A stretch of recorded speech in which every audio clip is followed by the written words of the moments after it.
Welcome, dear subscribers and curious listeners of my channel. Today I'll tell you about the actions of Severus Snape that reveal his unexpectedly positive side. These moments were left out of the films, and some of them will definitely surprise you.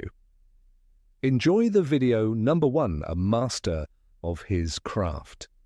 Severus Snape had always dreamed of teaching defense against the dark arts, but Dumbledore refused him the position again and again. Still, Snape remained loyal, both to Hogwarts and to his work. Despite his old rivalry with Remus Lupin, he personally brewed the incredibly complex Wolfsbane potion for him every month, a potion that allowed a werewolf to keep his mind during transformation and endure the full moon without pain. Drink it now, Lupin. Yes, of course. If you need more, come by, since I've brewed an entire cauldron. Perhaps I'll need another tomorrow. Thank you very much, Severus. Don't mention it, Snape replied curtly. Harry Potter and the Prisoner of Azkaban. Snape even made sure Lupin never forgot to take it on time. He brought it to him personally, and though he looked cold and rude, his actions spoke of quiet care. You may wonder how I knew you were here, he said. I was just on my way to your office, Lupin. You forgot your potion. Harry Potter and the Prisoner of Azkaban. Even years later, Lupin remembered this with gratitude. I haven't forgotten that in that year I taught at Hogwarts, Severus brewed the Wolfsbane potion for me every month, and did it brilliantly. Remus Lupin, the Half-Blood Prince. Number 2, an expert in the dark arts.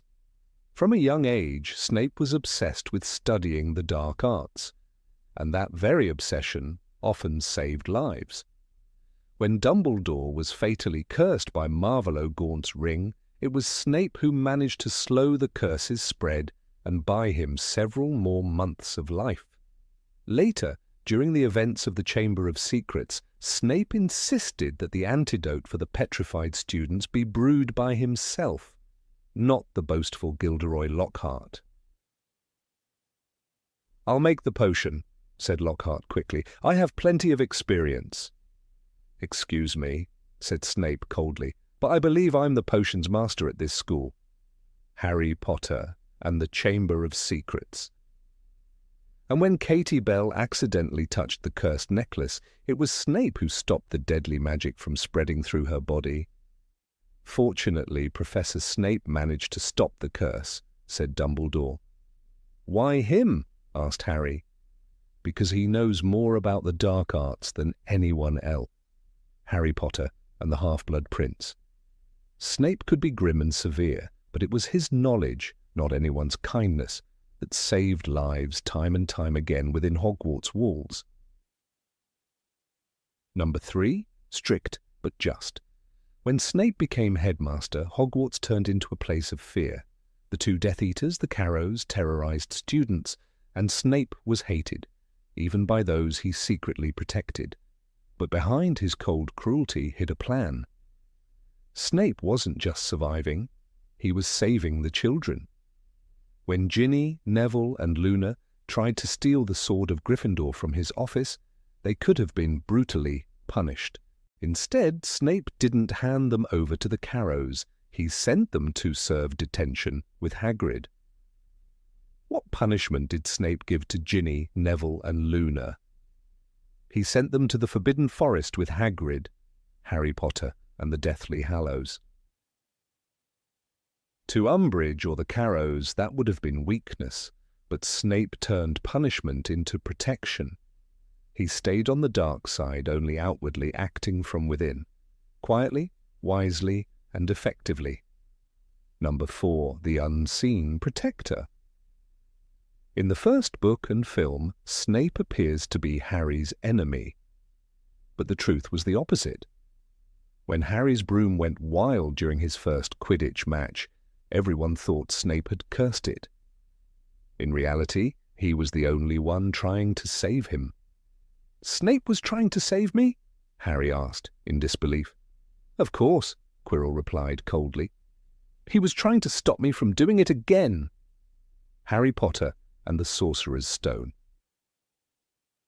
Later, realizing the danger could return, Snape volunteered to referee the next match, just to stay close enough to protect Harry if needed. "Snape's refereeing the next game," Wood shouted. Harry Potter and the Sorcerer's Stone. He didn't penalize Gryffindor once, though he easily could have. Maybe it wasn't about Quidditch at all. Maybe Snape just didn't want to see another boy, one who looked like both James and Lily, fall from the sky again. Number 5. The Guardian Angel.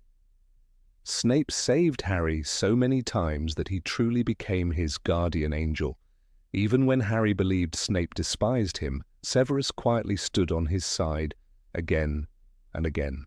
In the Order of the Phoenix, it was Snape who secretly passed Harry's warning about Sirius to the Order, despite pretending not to understand in front of Umbridge.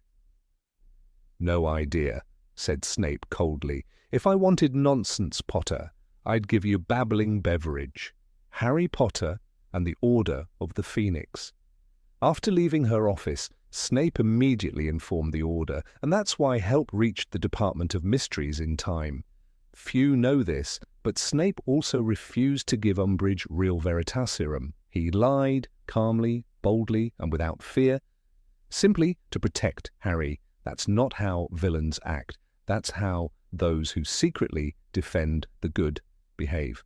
Number 6, the reluctant mentor. Teaching Harry occlumency was never an act of kindness on the surface. The lessons were harsh, filled with shouting, humiliation, and pain. Snape struck at Harry's mind again and again, tearing through his memories, forcing him to resist. "Clear your mind, Potter," he would bark, his voice sharp as a whip. To anyone watching, it looked like cruelty. But beneath the insults, Snape was doing something no one else dared. He was training the boy to defend himself against the Dark Lord's invasion. As he warned, if the Dark Lord learns you can see into his thoughts, he will exploit it. You must learn to close your mind. I am the only one who can teach you. Each session cost Snape more than he would admit. Every glimpse into Harry's mind brought flashes of James and Lily. Laughter, love, and loss twisted together. He knew Harry hated him, and always would, yet he returned, night after night, to prepare him for the danger ahead. Dumbledore never ordered it. Snape chose to do it himself. It was his way of protecting Lily's son the only way he knew how, through discipline, not tenderness. Harry never saw the care hidden behind the anger, but years later, when he looked into Snape's memories, he finally understood. The harsh lessons had been acts of love disguised as cruelty. Number 7, the protector of Hogwarts, during the invasion. During the Battle of Hogwarts, Severus Snape walked a deadly line. To the Death Eaters, he was the loyal headmaster executing Voldemort's commands. To the few who truly knew him, he was still the protector Dumbledore had trusted. When Voldemort ordered that every student be gathered in the Great Hall, Snape deliberately delayed. He sent older students to patrol the corridors and younger ones to the kitchens buying precious minutes. Those minutes allowed Minerva McGonagall and the staff to raise the castle's magical defenses and prepare the evacuation routes. He couldn't openly defy Voldemort, but he could manipulate time. And time, in that moment, meant survival. McGonagall would later say, Dumbledore trusted him to the very end. He knew Severus would remain with us, even if the world believed otherwise.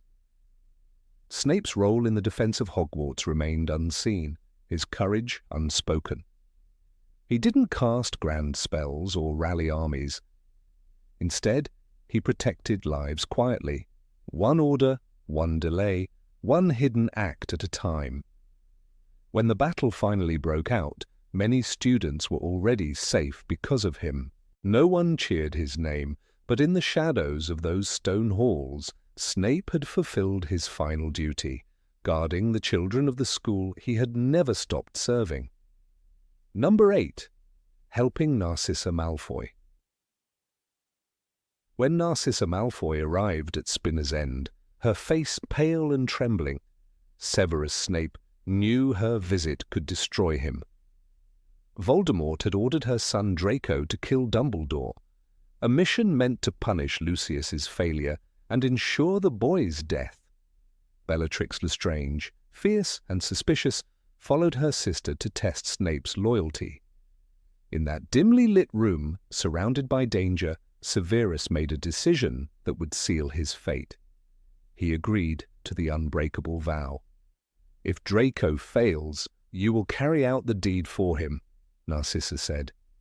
"I will," Snape whispered. The silver light of the binding magic wrapped around their hands, a promise of life and death.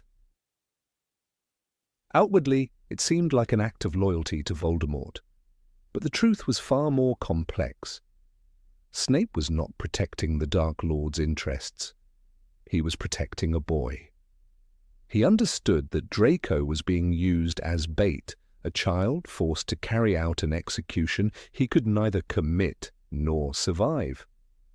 By accepting the vow, Snape took that burden upon himself. He risked being branded a traitor by both sides.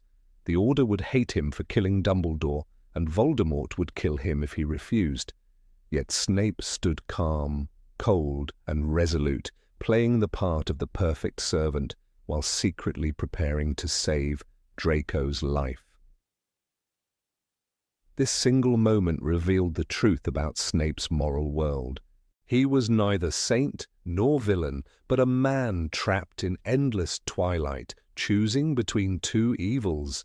He bore the weight of others' sins so that an innocent might live. When he whispered, "I agree," it was not a pledge to darkness. It was a quiet act of love, mercy, and defiance, hidden beneath the mask of obedience. Number 9. The secret care for Draco. After swearing the unbreakable vow to protect Draco Malfoy, Severus Snape took that promise as a burden and a mission. He watched Draco closely, understanding that the boy was caught in a deadly trap set by Voldemort himself. Snape knew that forcing a 16-year-old to murder Dumbledore was not a test of loyalty, but a death sentence.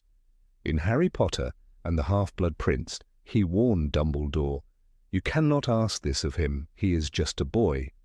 But Dumbledore only replied, "You cannot hold him back forever." Snape's weary answer, "I can try," carried all the weight of his doomed compassion. Throughout that year, Snape quietly interfered with Draco's plans. He sabotaged his efforts, slowed his progress, and covered his tracks when the Death Eaters began to suspect failure. He healed Draco's wounds when the cursed cabinet almost killed him, and when the boy nearly exposed himself to the Dark Lord's fury. Every time Draco crept closer to darkness, Snape placed himself between the boy and disaster. It wasn't just duty, it was empathy. He had been that boy once, young, proud, and manipulated by a master of lies. When the moment of truth came atop the astronomy tower, Snape's decision to take Dumbledore's life spared Draco from becoming a murderer. The films never showed how deeply that act was tied to his promise. Snape bore the curse so that Draco could live with a soul untainted by murder. For him, saving the boy meant saving the last reflection of his own lost innocence. Number 10. The final gift. When Severus Snape lay dying on the floor of the Shrieking Shack, he didn't beg or scream. He didn't curse fate or his enemies. Instead, he looked at Harry Potter, the boy he had sworn to protect, the living image of his greatest pain and his greatest love. "Take it and look at me," he whispered. Those words, written in Harry Potter and the Deathly Hallows, were more than a farewell. They were his final act of truth, a silent confession to the son of Lily Evans. Snape had prepared for this moment long before Voldemort turned on him. He had placed his memories, the pieces of his soul, into the vial that he gave to Harry. In them lay everything: the night he begged Dumbledore to protect Lily, the promise he made to keep her child safe, the years he spent walking the thin line between light and darkness. It was his last gift, the truth he could never speak aloud. Through those memories, Snape finally told the story no one had ever heard. The book describes how Harry stood in shock, watching the silvery tears fall from Snape's face. Those tears, glowing in the dim light, held the proof of a life lived in shadows. When Harry later viewed them in the pensieve, he saw the truth, that Snape had loved his mother more than life itself, that he had protected Harry not out of duty, but love. Dumbledore's voice echoed in those memories, asking, "After all this time?" And Snape's reply was simple: "Always." He died with no glory, no applause, and no redemption from those around him. But his final act, giving Harry the knowledge to defeat Voldemort, made victory possible. The boy lived because the man he hated had given everything. Severus Snape's death was not an end, but a revelation. His love outlasted his life, and his last words turned pain into immortality. Number 11. Keeping Lily's memory alive. Severus Snape's love for Lily Potter did not end with her death. It became his reason to live. When Voldemort murdered her, Snape went straight to Albus Dumbledore, broken and desperate. He begged him to save her child, the last living trace of the woman he had lost. He must live for her, for Lily, Snape said, his voice trembling in the headmaster's office. That single plea changed everything. Dumbledore agreed to protect Harry, but in return he asked Snape to join the fight against the Dark Lord. Snape accepted without hesitation. His life of shadows began that night. It was Snape who insisted on placing Harry under the protection of ancient blood magic, an enchantment tied to Lily's sacrifice. The spell was simple yet powerful. As long as Harry stayed with family, sharing his mother's blood, Voldemort could not touch him. Snape knew what that meant. It meant sending the boy to live with the Dursleys, people who would never show him kindness. But for Snape, safety mattered more than comfort. Her son is alive because she died to save him. He will be protected as long as he calls that place home, Dumbledore explained later. Snape never questioned it. At Hogwarts, Snape continued to guard the boy in silence. He watched from the shadows, never letting Harry see the truth. He warned Quirrell away. He blocked hexes during Quidditch matches. He intercepted curses meant for the child. Every act of protection was a secret tribute to Lily. "You see what you expect to see, Severus," Dumbledore once told him. "You hate what reminds you of the man who took her from you, but you protect what she left behind." It was a cruel paradox that defined his life. Snape never sought gratitude. Every insult, every misunderstanding he endured in silence. For years, the boy he protected despised him, unaware of the vow that bound their fates. But Snape's loyalty to Lily never wavered. Her memory was his only light in the darkness, the reason he kept fighting, the reason he never turned back. He didn't save Harry because he loved him. He saved him because he loved her. Number 12. Protecting Neville Longbottom. Neville Longbottom was often the target of Snape's sharp tongue and biting sarcasm, yet beneath that cold mask lay a man who once saved the boy's life.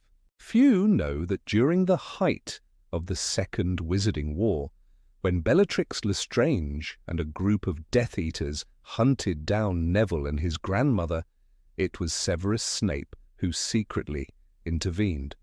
He sent a coded message to the Order of the Phoenix, revealing their location just in time for them to be rescued.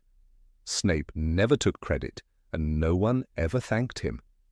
It was an act that could have cost him his life if Voldemort had learned of it. In Minerva McGonagall's private notes, there is a cryptic line. Some members of the Order survived only because one man, thought to be the enemy, sent them a warning. It was later understood that the man was Snape. For him, it wasn't a gesture of friendship. It was a silent choice to protect life, not because he liked the boy, but because he couldn't stand to see another innocent suffer as Lily had. That single decision tied Neville's survival to the same secret compassion that guided Snape through the darkest years of his life. Ironically, Neville feared Snape more than any other professor. The boggart that transformed into Snape during Professor Lupin's class was proof of it. "Ridiculous!" Neville had shouted, dressing Snape in his grandmother's clothes to everyone's laughter. Snape's eyes had burned with quiet fury. But perhaps there was also a flicker of recognition. He had once been that trembling boy himself, humiliated and powerless, trying to hide behind humor or fear. Maybe that's why he was so cruel to Neville. He wanted the boy to grow stronger, to learn to fight back. When Neville later faced Bellatrix in the Battle of Hogwarts, his courage stunned everyone. Even Snape, had he lived to see it, might have allowed himself a rare, quiet smile. In his own harsh way, Severus Snape had helped shape the hero that Neville became. Number 13, watching over Slytherin under Slughorn. When Professor Horace Slughorn returned to Hogwarts to resume his post as Potions Master, many in the castle believed it was merely Dumbledore's sentimental choice. But behind that decision was a deeper layer of strategy and a quiet agreement between the headmaster and Severus Snape. Dumbledore understood that the House of Slytherin, once the cradle of young Death Eaters, could not be left without vigilance, and Snape, burdened with his double life, became the unseen guardian of the house that had once shaped him. It was never part of the films, but in the books, and in the silent space between the lines, Snape's subtle war against Voldemort's influence within Hogwarts began long before the final battle.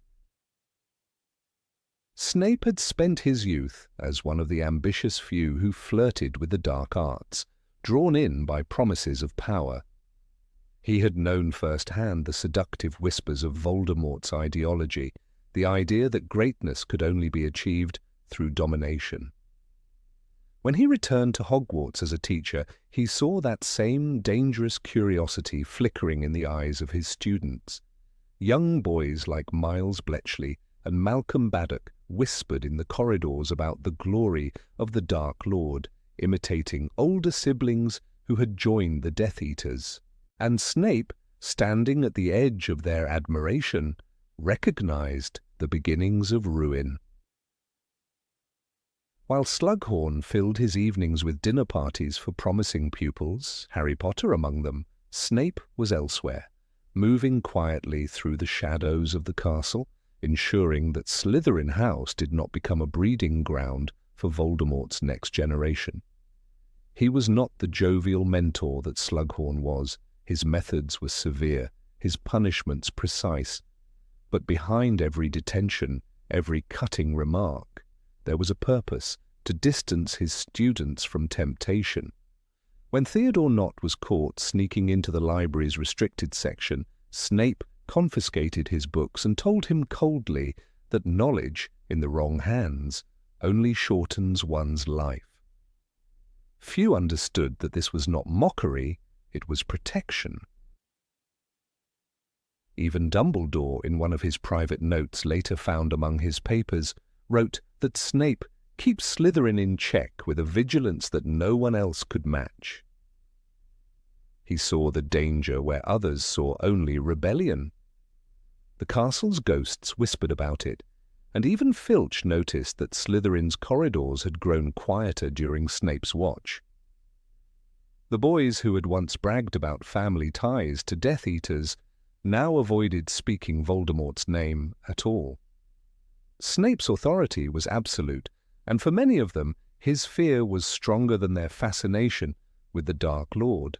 One night, during the year of Dumbledore's illness, Snape found a group of fifth-year students gathered around an old spell book, a copy of Magic Moster Evil that had been circulating secretly among Slytherins for decades. They were testing hexes they barely understood, laughing at the flashes of green light they could produce. Snape confiscated the book and burned it in front of them. He did not raise his voice, but his tone was colder than the dungeons themselves. Later, one of the students, Harper, wrote in his diary that Professor Snape looked like he'd seen a ghost, as if he was afraid for us, not angry. That fear was real. He had seen too many young wizards destroyed by the spells they tried to control. This part of Snape's story never reached the screen, perhaps because it did not fit the simple narrative of hero or villain. His redemption was not found in one grand gesture, but in 1,000 small, secret acts of defiance. In the books, McGonagall once remarked that Slytherin has been unusually quiet these past few years, not realizing that Snape's unseen hand was the reason. He made sure that students like Daphne Greengrass and Blaise Zabini stayed focused on their studies rather than their bloodlines. He rewarded discipline, not arrogance. For every rumor that he favored Slytherins unfairly, there was an unspoken truth. He punished them harder because he saw what they could become if left unchecked. When Slughorn arrived, Dumbledore confided in him that the school was still divided, that Slytherin House was the most fragile link in the chain of Hogwarts unity. But Slughorn was not the kind to deal in discipline. He preferred comfort and conversation. It was Snape who remained the unseen protector of that house, ensuring that the boys and girls who bore the serpent's emblem did not slither too close to the darkness outside the castle walls. In one letter preserved in Dumbledore's private collection, Snape is quoted as saying, "They do not understand that to serve him is to die. If I can save even one, then my stay here has not been in vain." It was a confession, perhaps the closest thing he ever made to prayer. It was not easy. Some students despised him for it. They whispered that Snape was jealous of their freedom, that he hated his own house. But those who left school alive during the dark years of Voldemort's return owed their safety, unknowingly, to his intervention. During the Carrow siblings' reign of terror, many Slytherins were spared from torture or recruitment simply because Snape had shielded them earlier, forcing them into obscurity, ensuring their names never reached the lists carried by Death Eaters. Even after Dumbledore's death, his old promise echoed, "Keep them from the darkness, no matter the cost."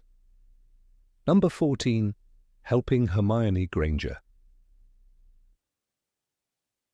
It was always easy to see Professor Snape as the dark shadow in the corner of Hogwarts. His cold sneer, the sharpness of his tone, the way his robes billowed like a storm cloud, everything about him demanded distance.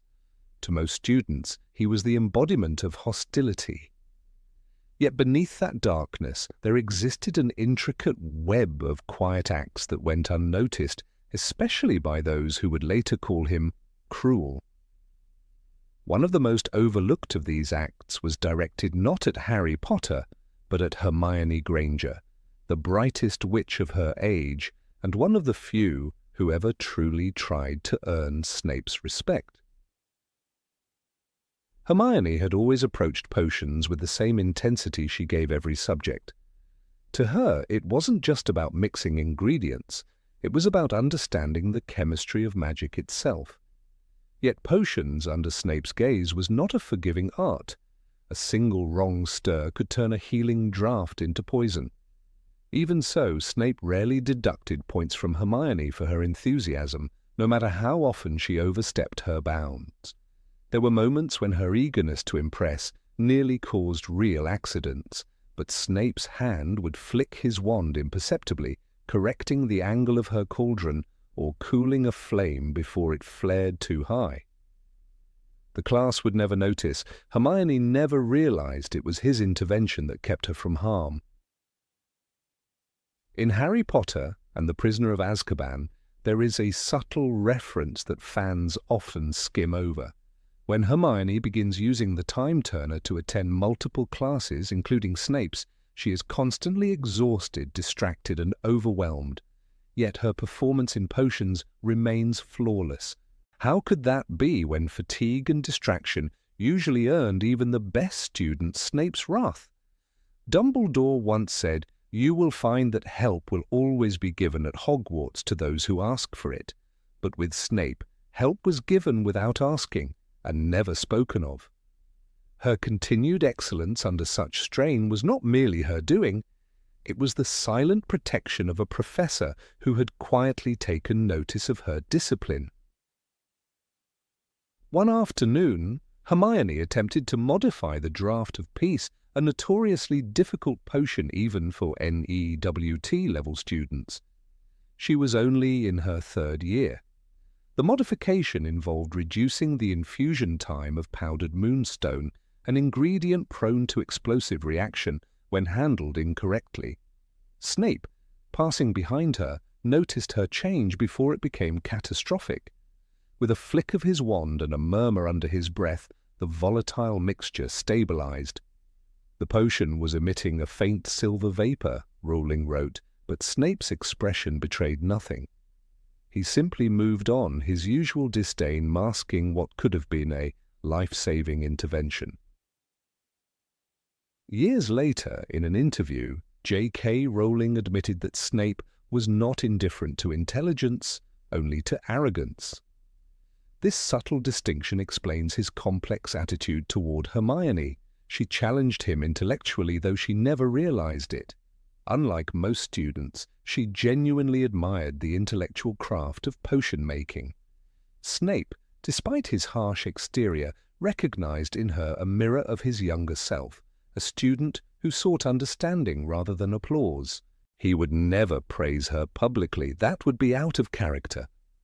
But by never penalizing her ambition, by quietly guiding her mistakes, he gave her something even more powerful than approval. He gave her a chance to succeed safely. In Harry Potter and the Half-Blood Prince, when Hermione struggles with the prince's potions notes, she calls them cheating, insisting that Harry's sudden success with Snape's old textbook is unfair. Yet beneath her frustration is something unspoken, respect for Snape's brilliance. She sees the depth of his understanding, how his marginal notes surpass even the official instructions. It's ironic that Hermione, who despised his cruelty, ends up using a system he perfected. What she never knew was that years before, in her own lessons, Snape had corrected her formula for a potion that could have caused severe burns. He had rewritten one of her brewing instructions when she left her notebook open during class. The alteration prevented her next attempt from ending in disaster. The memory of that day lingered with Snape, though he would never admit it. The sight of a young witch so desperate to prove herself reminded him of Lily Evans, the one person who had ever believed he could be good. When Hermione raised her hand, her eyes bright with certainty, he would feel a twinge of something dangerously close to pride. He concealed it behind sarcasm, of course, but it was there, a faint echo of what he once felt for Lily's brilliance. Helping Hermione, even silently, was his way of honoring that memory. It was not favoritism, it was redemption. There was another moment, rarely discussed, during the brewing of Polyjuice potion in the Chamber of Secrets. Hermione had brewed it in secret, But how had she managed to acquire and correctly handle ingredients like lacewing flies and boomslang skin, materials kept under strict lock by Snape himself? Many fans argue that she must have stolen them, but the timing of her success suggests something else. The potion required exact brewing for over a month. One minor error and it would fail. When Snape confronted Harry and Ron after discovering missing ingredients, he gave Hermione a passing glance, sharp, assessing, but said nothing. It's plausible that he knew. More than that, perhaps he allowed it. He had already been watching her curiosity develop, and while he outwardly disapproved, he also respected the courage it took to attempt such a potion at 12 years old. Number 15. Warning about Voldemort's return. Severus Snape's quiet act of loyalty began long before the events of the Goblet of Fire, long before the dark mark burned upon his arm once more. The films never revealed that he was among the very first to sense the tremors of Voldemort's return, those subtle ripples in the air that only someone who once stood close to the Dark Lord could truly feel. In the years following Voldemort's downfall, Snape lived with the burden of constant vigilance. He knew that the disappearance of a man like Voldemort was never the same as death. It was a retreat, a gathering of strength in the shadows. Snape's instincts told him that the Dark Lord was waiting for his chance. And when the first whispers of dark magic began to stir again, it was Snape, not moody, not serious, who acted first. He came to Dumbledore in silence, in that private, dimly lit office where the portraits of past headmasters pretended to sleep. The conversation that took place there was one of the most consequential in the unseen history of the wizarding world.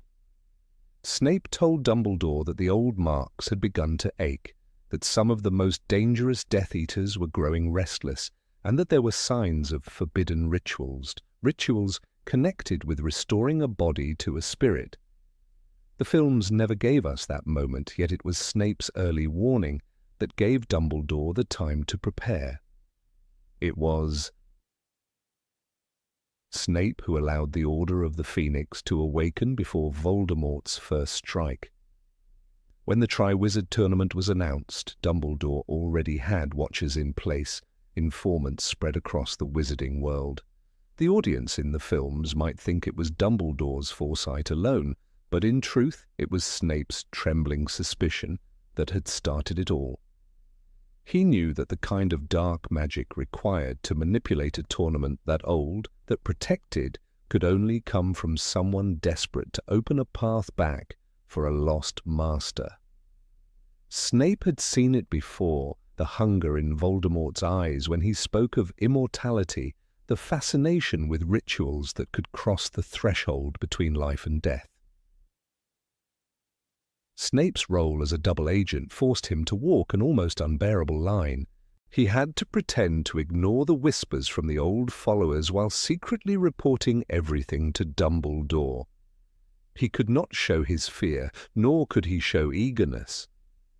To the few who still bore the mark, he was the embodiment of cold indifference, but inside every flicker of pain under his sleeve reminded him of what was coming.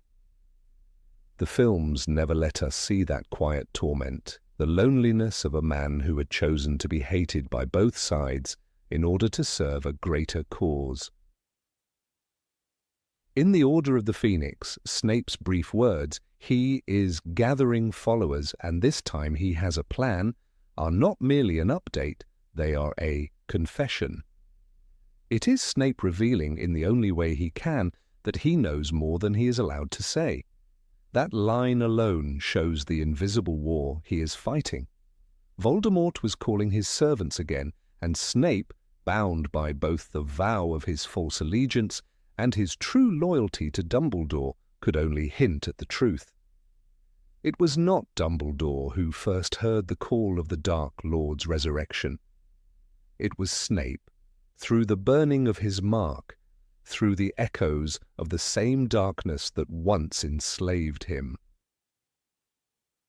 The moment Snape came to Dumbledore with that warning marked the rebirth of the Order of the Phoenix.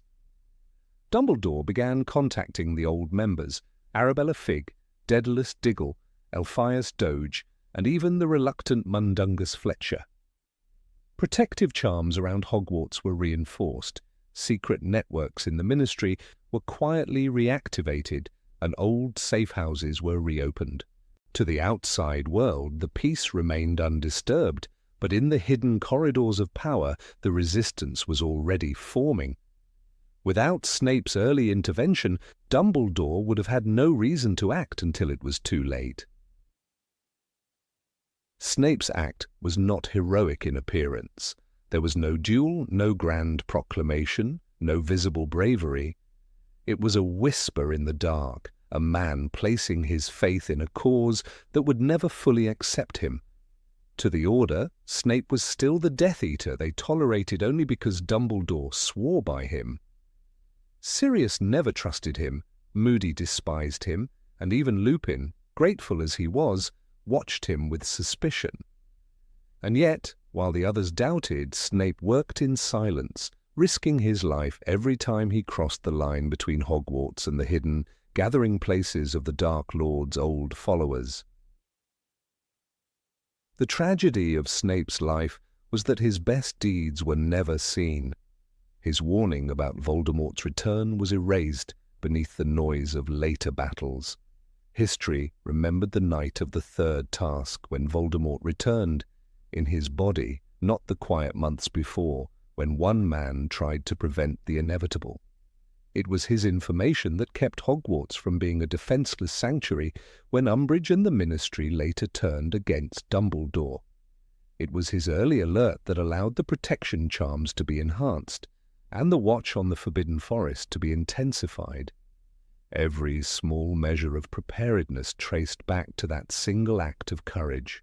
What the films portrayed as Dumbledore's omniscient wisdom was often, in the books, a product of Snape's intelligence work. When Dumbledore sent Hagrid to negotiate with the Giants, when he warned the Order to prepare for recruitment attempts among the werewolves, he was acting on reports Snape had risked his life to deliver.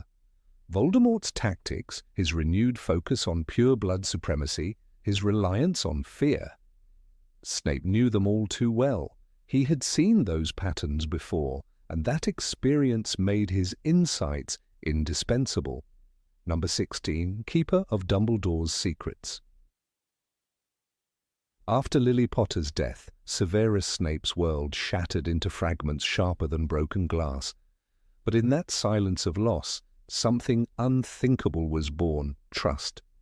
Albus Dumbledore, who had seen the rise and fall of wizards greater than most could imagine, placed his faith not in the Order of the Phoenix, not in the Ministry of Magic, but in one man, a former Death Eater, with eyes like dark glass and a heart that no longer belonged to himself.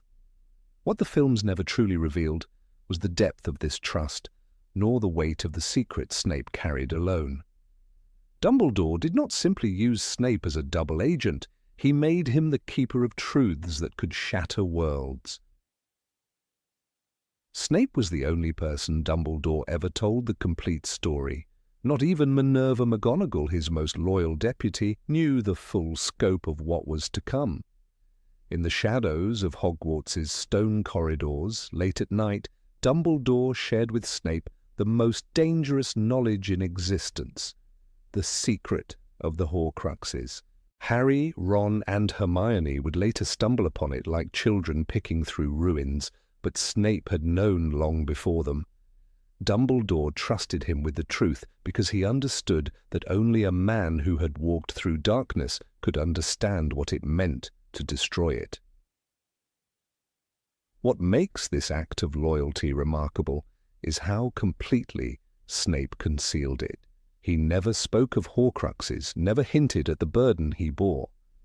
The Order of the Phoenix believed he was merely Dumbledore's reluctant spy, feeding information from Voldemort's circle. They never realized that he was helping Dumbledore search for ways to destroy the fragments of the Dark Lord's soul. This was not a task of bravery or ambition. It was an act of faith.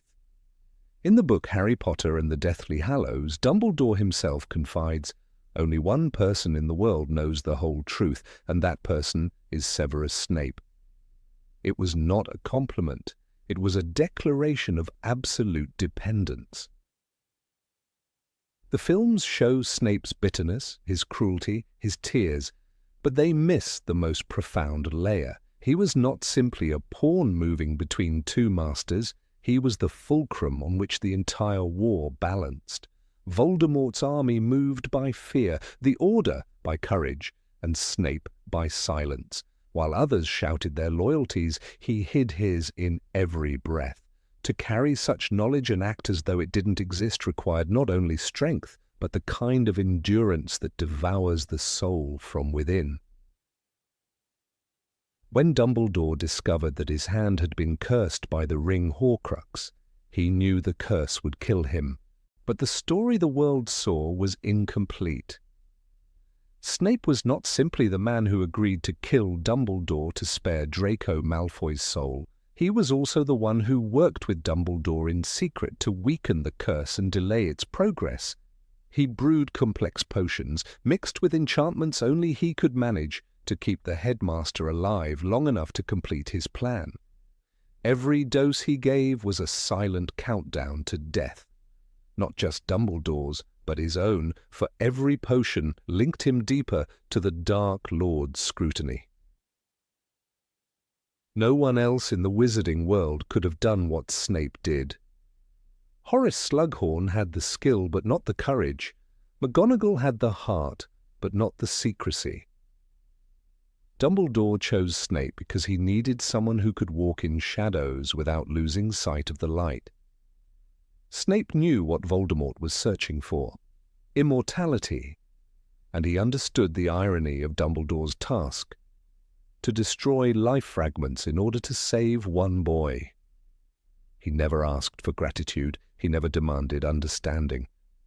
His greatest act of heroism was performed behind a mask everyone despised. At one point, Dumbledore entrusted Snape with knowledge of Harry's fate, but the boy himself carried a piece of Voldemort's soul. It was Snape, not any member of the Order, who learned that Harry was destined to die. The films show his reaction in a single tear, falling as he cries, "You've kept him like a pig for slaughter." But what they don't show is the years that followed, the silent torment of a man forced to protect the one person who embodied both his greatest love and his greatest pain. Every time Snape shielded Harry from a curse, every time he misdirected Voldemort's wrath, he was protecting the vessel of a prophecy he hated. It was not duty, it was penance. When Dumbledore died, the chain of trust did not break, it transformed. Snape became not just the secret keeper, but the executor of Dumbledore's final will. Hidden within their last conversation were instructions known only to them. The school, the Elder Wand, the protection of the students, all fell to Snape's care. He was hated by both sides, yet he stood firm. Hogwarts, under the shadow of Death Eaters, remained the safest place it could possibly be, because Snape made it so. He allowed the Carrows to believe they had power, while secretly ensuring that no child was truly lost to their cruelty. This duplicity reached its most dangerous point when Voldemort began his search for the Elder Wand. The Dark Lord believed the wand's power was tied to Dumbledore's killer. Snape, knowing the truth, never revealed that the wand's loyalty had already passed to Draco Malfoy. By staying silent, he saved Draco's life and prolonged Voldemort's ignorance. His silence in that moment changed the course of the war more than any open act of rebellion ever could. What Snape did was not glorious. It was not meant to be. Dumbledore's faith turned him into a living wall, a man crushed between two destinies, one shaped by love, the other by death. In every encounter with Voldemort, he risked exposure.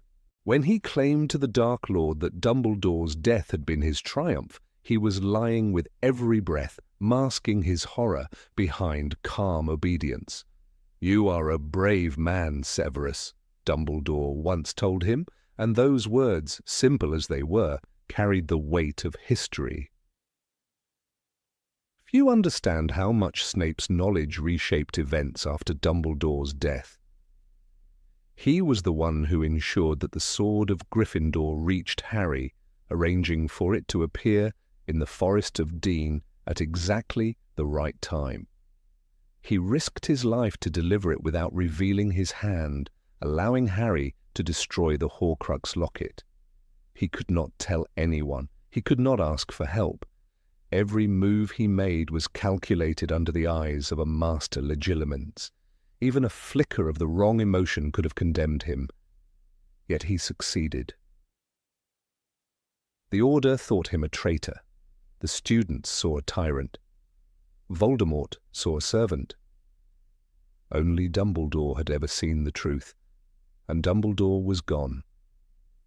For nearly a year, Snape carried on alone, the last echo of a dead man's plan, holding secrets that would die with him if Harry failed. He lived in the ruins of loyalty, haunted by memories of Lily's green eyes, driven by the promise that her son would live to see the dawn he himself never could. When Voldemort finally killed Snape, believing it would give him mastery over the Elder Wand, Snape's last thoughts were not of revenge, but of purpose. Even as he lay dying, he passed on the truth to Harry, the truth Dumbledore had given him to guard. "Look at me," he whispered, not for pity, but to see Lily's eyes one final time. The films give us this image, but not the weight behind it. For years, he had been the only one who knew every secret that mattered. He had carried the burden of two lives, Dumbledore's and Harry's. Snape's true act of goodness was not in saving Harry, nor in killing Dumbledore, nor even in spying on Voldemort. It was in keeping the fragile thread of truth intact through years of chaos. He guarded Dumbledore's secrets not for glory, but for redemption. He understood that trust, once given, cannot be betrayed without destroying oneself. Every lie he told to Voldemort, every cruelty he displayed to maintain his cover, was part of that protection. He became the embodiment of Dumbledore's wisdom and Lily's love, a paradox of light hidden in darkness. Had Snape spoken once, had he faltered even slightly, the entire plan would have collapsed. Dumbledore's death would have been meaningless and Voldemort's victory inevitable. The films show us the aftermath, the redemption, the tears, but the books whisper of something deeper, of a man who stood guard over the truth while the world despised him. In a universe where everyone sought recognition, Snape sought silence. He was quite literally Dumbledore's keeper of secrets, the last wall between the Dark Lord and the end of all hope. Number 17. The Silent Avenger. Severus.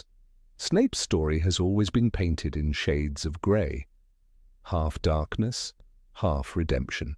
Yet, even among those who have read every line of Harry Potter, few truly understand the quiet vengeance that burned beneath his composure. The films showed us a man tormented by guilt, acting as a double agent for love long dead. But they did not show what he did when the night was silent and the past refused to let him sleep. Snape's remorse was not limited to words or confessions whispered to portraits.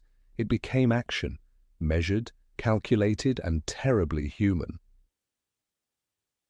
After Lily Potter's death, something inside him broke beyond repair. He had already betrayed her once by delivering part of the prophecy to Voldemort. He could not undo that.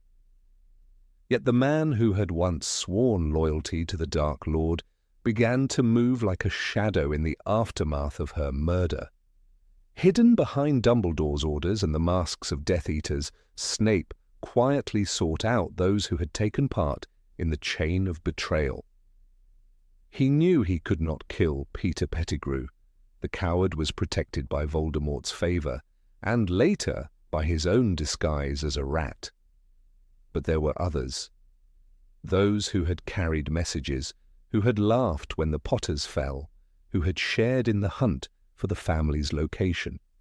They were not innocent, and Snape made sure they paid. It was whispered in the Daily Prophet that in the winter following the Potters' murder, 3 minor Death Eaters were found dead in their homes. No dark mark hung in the sky, no trace of Avada Kedavra lingered. The Ministry labelled the deaths magical accidents, though one investigator mentioned faint traces of aconite and traces of defensive spells shattered from within. Years later, a fragment of Dumbledore's note to McGonagall, preserved among his papers, referred cryptically to the balance Severus seeks, which I fear will cost him his soul. That balance was not justice in the eyes of the law. It was retribution in the eyes of a man who had lost everything. One of the first names to disappear from Voldemort's surviving circle was Malcolm Avery, a man whose sneering loyalty had shifted like smoke between safety and power. Avery had known where the Potters were hiding, not directly, but through whispers shared in the dark. It was said he had been part of the group that cornered Sirius Black before the Aurors arrived. A year after Lily's death, his body was discovered outside Nocturne Alley, lifeless, without a mark. A heart attack, the healers called it. But there were no signs of age or illness. The only thing found beside him was a silver lily petal, enchanted, delicate, impossible to trace. No one claimed responsibility. Yet Dumbledore, upon hearing the news, closed his eyes and murmured the words recorded by one witness. Severus knows that revenge restores nothing, but sometimes it steadies the world. It was not mercy that guided Snape, nor simple rage. His vengeance was methodical. He was a potions master, after all. Where others used wands, he used knowledge. A misplaced ingredient here, a charm subtly altered there. One night in the year following Voldemort's fall, Thorfinn Roll, another Death Eater who had boasted about the Potter hunt, suffered a mysterious poisoning. He survived, but his skin remained marked by burns that refused to heal, and he spoke no more of Lily's name. Snape's method was not to kill when it could be avoided, it was to remind, to leave pain in the place of cruelty, guilt. Where arrogance had been. In this he was not a hero, he was the quiet avenger of a crime no one else would punish. What made Snape's retribution haunting was not its violence, but its silence. He told no one, confessed nothing. Dumbledore likely suspected, for he once said to Harry, "Do not pity the dead, Harry, pity the living, and above all, those who live without love." Snape was precisely that, a man living without love, surviving on the ashes of a promise. His revenge was not for pleasure. It was the only language his broken soul could still speak. When he could not protect Lily, he chose to destroy the remnants of the system that had condemned her. He dismantled it, piece by piece, one guilty heart at a time. In his classroom at Hogwarts, he appeared bitter, cruel, sarcastic, a man who seemed to loathe the very air the students breathed. But those long nights when the castle slept, he would leave through hidden passages, returning only before dawn. There were whispers among the portraits of the early staff who had seen him vanish into the Forbidden Forest or slip into Hogsmeade, cloaked and unseen. Filch once muttered to Mrs. Norris about finding muddy footprints near the gate, prints that led away but never back. Dumbledore, when asked, would merely smile faintly and change the subject. Whatever Snape was doing, it was between him and his conscience. The irony of Snape's secret vengeance was that it did not make him happier or freer. Each act of retribution chained him more tightly to his own darkness. He understood this. In The Half-Blood Prince, he admits to Dumbledore, I have spied for you, lied for you, put myself in mortal danger for you. Everything was supposed to be for Lily's son. What he did not say was that before he became the savior of Harry Potter, he had already been the executioner of Lily's enemies. That was his true penance, not the tears shed in Dumbledore's office, but the nights spent in the shadows, seeking balance through blood. Even within the Order of the Phoenix, some suspected that Snape's information about Death Eater movements came from more than spying. Mundungus Fletcher once drunkenly claimed that Snape cleaned up the filth that the Ministry couldn't touch. Whether that was rumor or truth, it aligns with the pattern that emerged. Every traitor who had even indirectly played a part in betraying the Potters met misfortune. Carrow, who had once boasted of knowing the boys' hiding place, suffered a near-fatal accident with cursed mistletoe in his laboratory.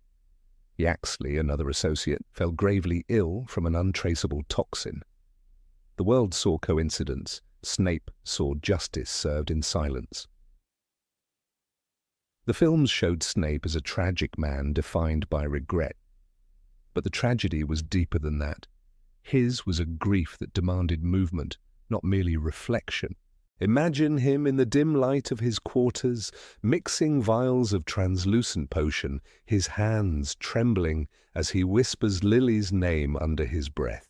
Every drop, every spell was an echo of her loss, a promise that those who laughed at her death would never laugh again.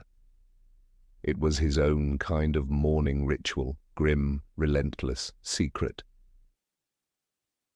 Snape never sought glory for what he did. When Voldemort returned, he resumed his role as double agent, his past actions buried under years of pretense. But Dumbledore knew. In one of the few surviving letters between them, Dumbledore wrote, "What you destroy in the dark cannot heal what was lost, but I understand your need to destroy." It was a rare moment of compassion, one that acknowledged the impossible weight Snape carried. He had loved Lily with a love that outlasted her death, and hated himself for the rest of his life for the part he played in it. When Harry finally saw Snape's memories in the Deathly Hallows, he witnessed the sorrow, the loyalty, and the sacrifice, but not the retribution. The pensive did not show the faces of the men who vanished, or the way Snape's hands shook when he read their obituaries. Perhaps it was better that way. Harry saw enough to understand his mother's protector, but the full story of Snape's vengeance would have changed the tone entirely. It would have revealed not just a man who suffered, but a man who acted, who turned grief into a cold and methodical pursuit of balance. Snape's quiet vengeance does not absolve him. It complicates him. It shows a man trying to rewrite fate one dark deed at a time, even as he knows it is futile. He was not trying to become good. He was trying to feel that the world had not entirely collapsed under the weight of injustice. And though his methods were cruel, there was a kind of terrible beauty in them. The same mind that invented the Sectum Sempra curse now used its precision to deliver justice disguised as coincidence. He became the silent executioner of forgotten sins. Dumbledore's line, "Severus knows that revenge does not bring back life, but sometimes it restores balance," is not just a philosophical statement. It is a confession wrapped in compassion. The headmaster knew of Snape's late-night wanderings, the subtle pattern of Death Eater disappearances, and chose not to stop him. Perhaps Dumbledore believed that even a dark soul deserved the chance to seek peace, however he could find it. Perhaps he knew that to forbid Snape's vengeance would be to break the fragile will that kept him alive. In the end, the world remembered Snape as the man who saved Harry Potter, who spied for Dumbledore, who loved Lily until his dying breath. But there was another Severus, one who walked through the wreckage of the war, punishing ghosts no one else could see. The films showed his death. They did not show his penance. They gave us his tears, but not his fire.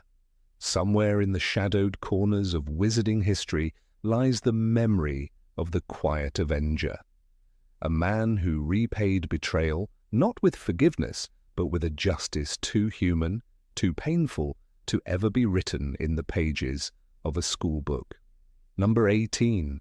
The Hidden Savior of Slytherin. When Severus Snape became the headmaster of Hogwarts, the castle was no longer a sanctuary but a fortress of fear. The Dark Lord's banners hung over the towers, and his chosen followers, the Carrows, turned the classrooms into chambers of humiliation.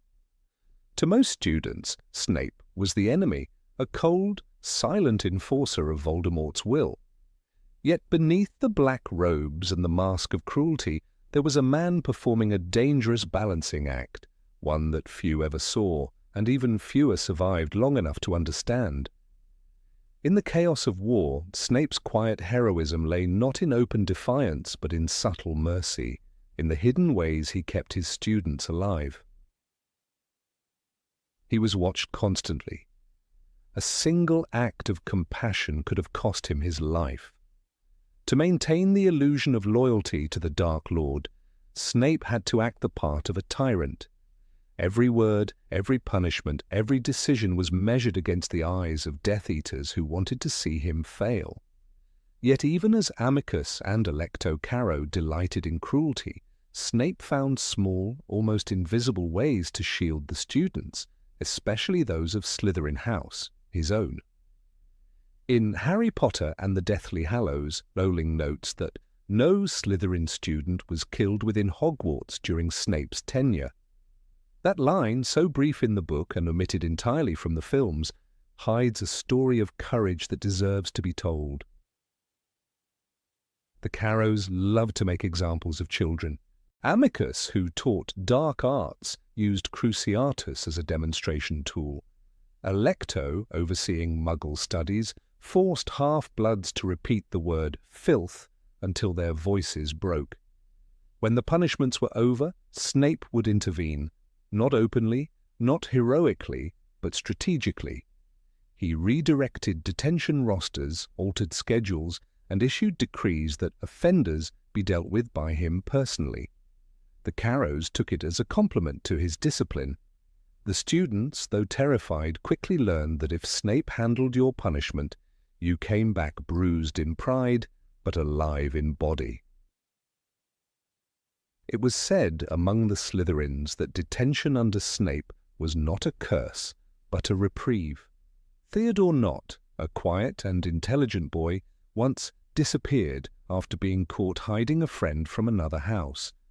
The Carrows demanded his public whipping, but Snape intervened, citing academic potential. Instead, he was sent to clean potion cauldrons for a week.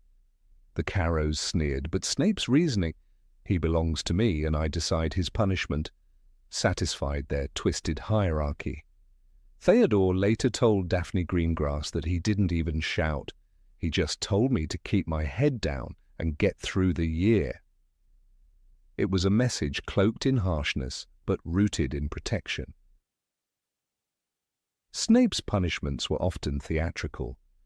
When he ordered a group of fifth years to scrub the dungeon floors until midnight, he did so in full view of the Carrows, his face expressionless, his voice sharp. Yet the next morning, those same students found a note from the house elves. "Professor Snape says you are to rest today." What seemed like humiliation became a hidden gesture of kindness. In those dark months, survival depended not on grand gestures but on the quiet art of misdirection. Snape understood that better than anyone. The duality of his role was unbearable. He had to watch while children trembled in the corridors, pretending indifference while his heart carried the weight of every scream. He ordered security patrols, knowing that some of his own Slytherins used them to avoid Carrow ambushes He feigned anger when Draco Malfoy failed to perform well in his duties as a Death Eater's son, though in truth Snape was shielding him from being drawn further into Voldemort's inner circle. Every act of mercy had to be wrapped in cruelty to survive the scrutiny of those who expected blood. The library became one of his sanctuaries. Madame Pince, who disliked the Carrows, cooperated quietly.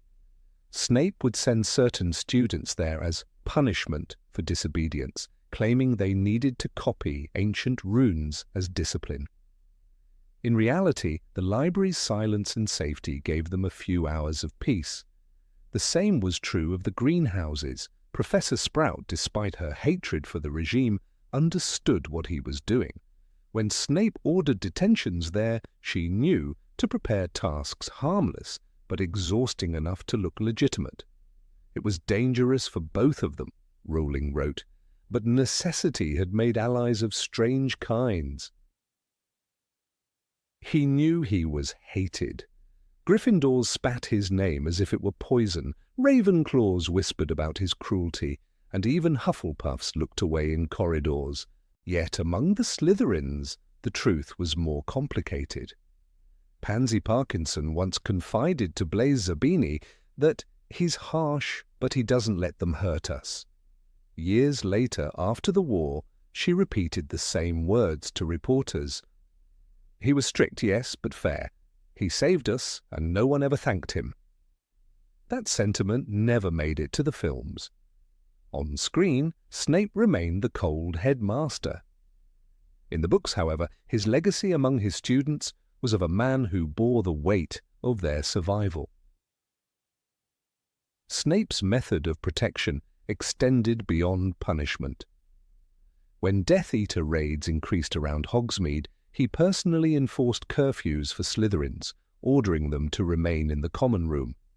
The Carrows mocked him for being overprotective, but he simply stated that Slytherin does not lose its own to incompetence. In truth, he was preventing his students from being recruited or killed. Several younger students, like Astoria Greengrass, were spared that fate because Snape accidentally misplaced the permission slips that would have sent them on those fatal errands. It was a lonely war. The portraits in his office did not trust him, the teachers avoided him, and Dumbledore's allies viewed him as a traitor. Yet even in this isolation, he kept his quiet code. His notes to Pomona Sprout and Madame Pince were brief, written in his sharp script. Send them to me instead. He never explained why, he never asked for gratitude. In The Deathly Hallows, the only hint Rowling gives is through Slughorn's reflection that Severus did what he had to, and he did it better than anyone else could have. The films turned that into a single look, a single line, but the book suggests something far deeper, a man who chose to protect rather than punish, even when everyone thought he was the enemy. One of his most daring acts occurred the night before the final battle. Rumours spread that the Carrows intended to execute a group of students caught helping the resistance. Snape arrived first. He stormed into the great hall, robe billowing, and declared that their punishment was his to decide. No one dared oppose him. He escorted the trembling students away and locked the door. Hours later, when the Carrows demanded proof of the execution, Snape presented forged reports and a blood-stained rag. The students, hidden in the cellar beneath the kitchens, survived the night. None of this was ever shown on screen. Even his apparent favoritism towards Slytherins, often mocked by others, was rooted in this instinct to protect. He knew his house was under suspicion. Every student branded a potential Death Eater. By keeping them close, by controlling their punishments, and shielding them from the Carrows' excesses, he prevented Voldemort's regime from consuming them entirely. When Harry later entered the Pensieve and saw Snape's memories, he glimpsed only fragments of that burden. But the surviving Slytherins remembered it all. They would speak of him years later not as the monster of their nightmares, but as the man who made us scrub floors instead of face wands. Snape's disguise as a villain demanded sacrifices. He could never comfort a crying student, never speak a word of hope. His compassion had to hide behind sarcasm, his protection behind cruelty. When Vincent Crabbe accidentally destroyed part of the castle's corridor during a practice session, Snape's public rage saved the boy from execution. The Carrows had wanted to make an example of him for defacing Hogwarts property. Snape declared it his responsibility, giving Crabbe endless detention instead. Behind the closed door, he merely handed him a broom. "Clean the dust," he said flatly. It was the closest thing to mercy Crabbe ever knew. The war ended, and Snape died with his reputation in ruins. Only after Harry saw his memories did the world begin to piece together fragments of his truth. Yet even then, his protection of Slytherins remained a shadowed chapter. Rowling hinted at it with a single line, understated and almost hidden. He was severe but fair. That phrase, spoken by Slytherins years later, carried the weight of countless unseen acts of grace.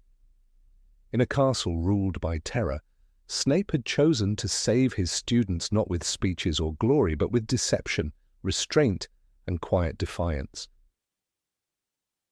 Perhaps that was his greatest strength.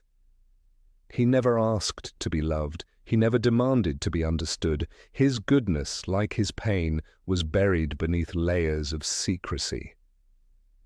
He had spent a lifetime walking in the darkness to keep others from falling into it. And though the world would remember him as a cold, bitter man, those he protected remembered something else. A headmaster who gave them impossible orders that somehow kept them alive.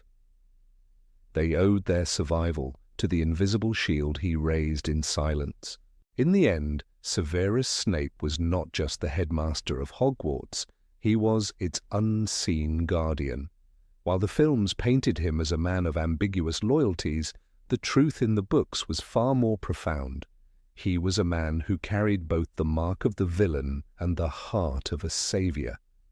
His kindness was never loud, never visible, but it endured in the memories of the students he refused to let die. Hidden behind his mask of cruelty was a man who, even in the darkest of times, chose to save rather than destroy, a secret savior of Slytherin, and perhaps, in his own tragic way, the bravest man of them all. Number 19, the man who prevented chaos. When Albus Dumbledore fell from the astronomy tower, the heart of Hogwarts seemed to stop beating. Fear spread through its ancient corridors like a cold mist. Students whispered, portraits wept, and even the castle itself, alive with centuries of magic, felt hollow and uncertain. The man who had been its moral compass was gone. And yet, amid the grief and chaos, someone remained to hold the crumbling walls together. It was Severus Snape, the man everyone hated, the man everyone thought had betrayed Dumbledore. Few ever realized that in the dark months that followed, Snape became the thin line between order and total collapse. While the films painted him as a silent servant of Voldemort, the books left quiet hints of something else, a man who carried the unbearable burden of keeping Hogwarts alive. After taking Dumbledore's place as headmaster, Snape found himself surrounded by enemies on every side. The Carrows, Alecto and Amicus filled the castle with cruelty. Students were punished for disobedience with curses instead of detentions. Fear became as common as the flickering of torches in the hallways. But through it all, Snape ensured that Hogwarts remained a school, not a battlefield. He controlled the chaos not with kindness, but with the precision of someone who understood the fragility of power. What few understood was that Snape's rule was deliberate.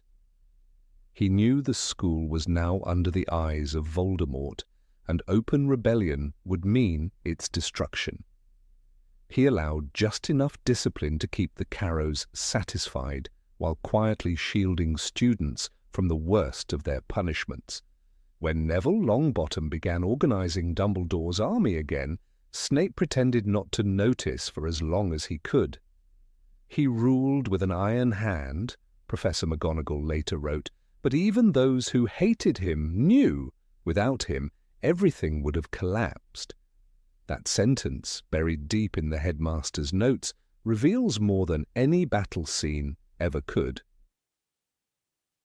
He never sought recognition for it. Snape's methods were harsh, his presence intimidating, and his words colder than the dungeons he lived in.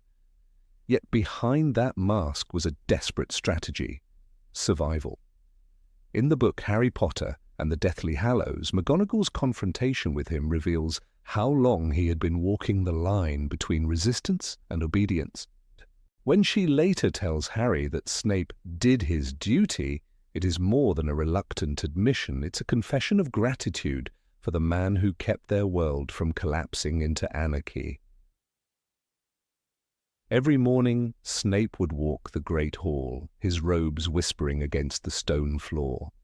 The students would fall silent as he passed, eyes filled with resentment. The Carrows followed him, sneering, eager to demonstrate their loyalty to the Dark Lord. But Snape's eyes, black and sharp as onyx, never betrayed emotion.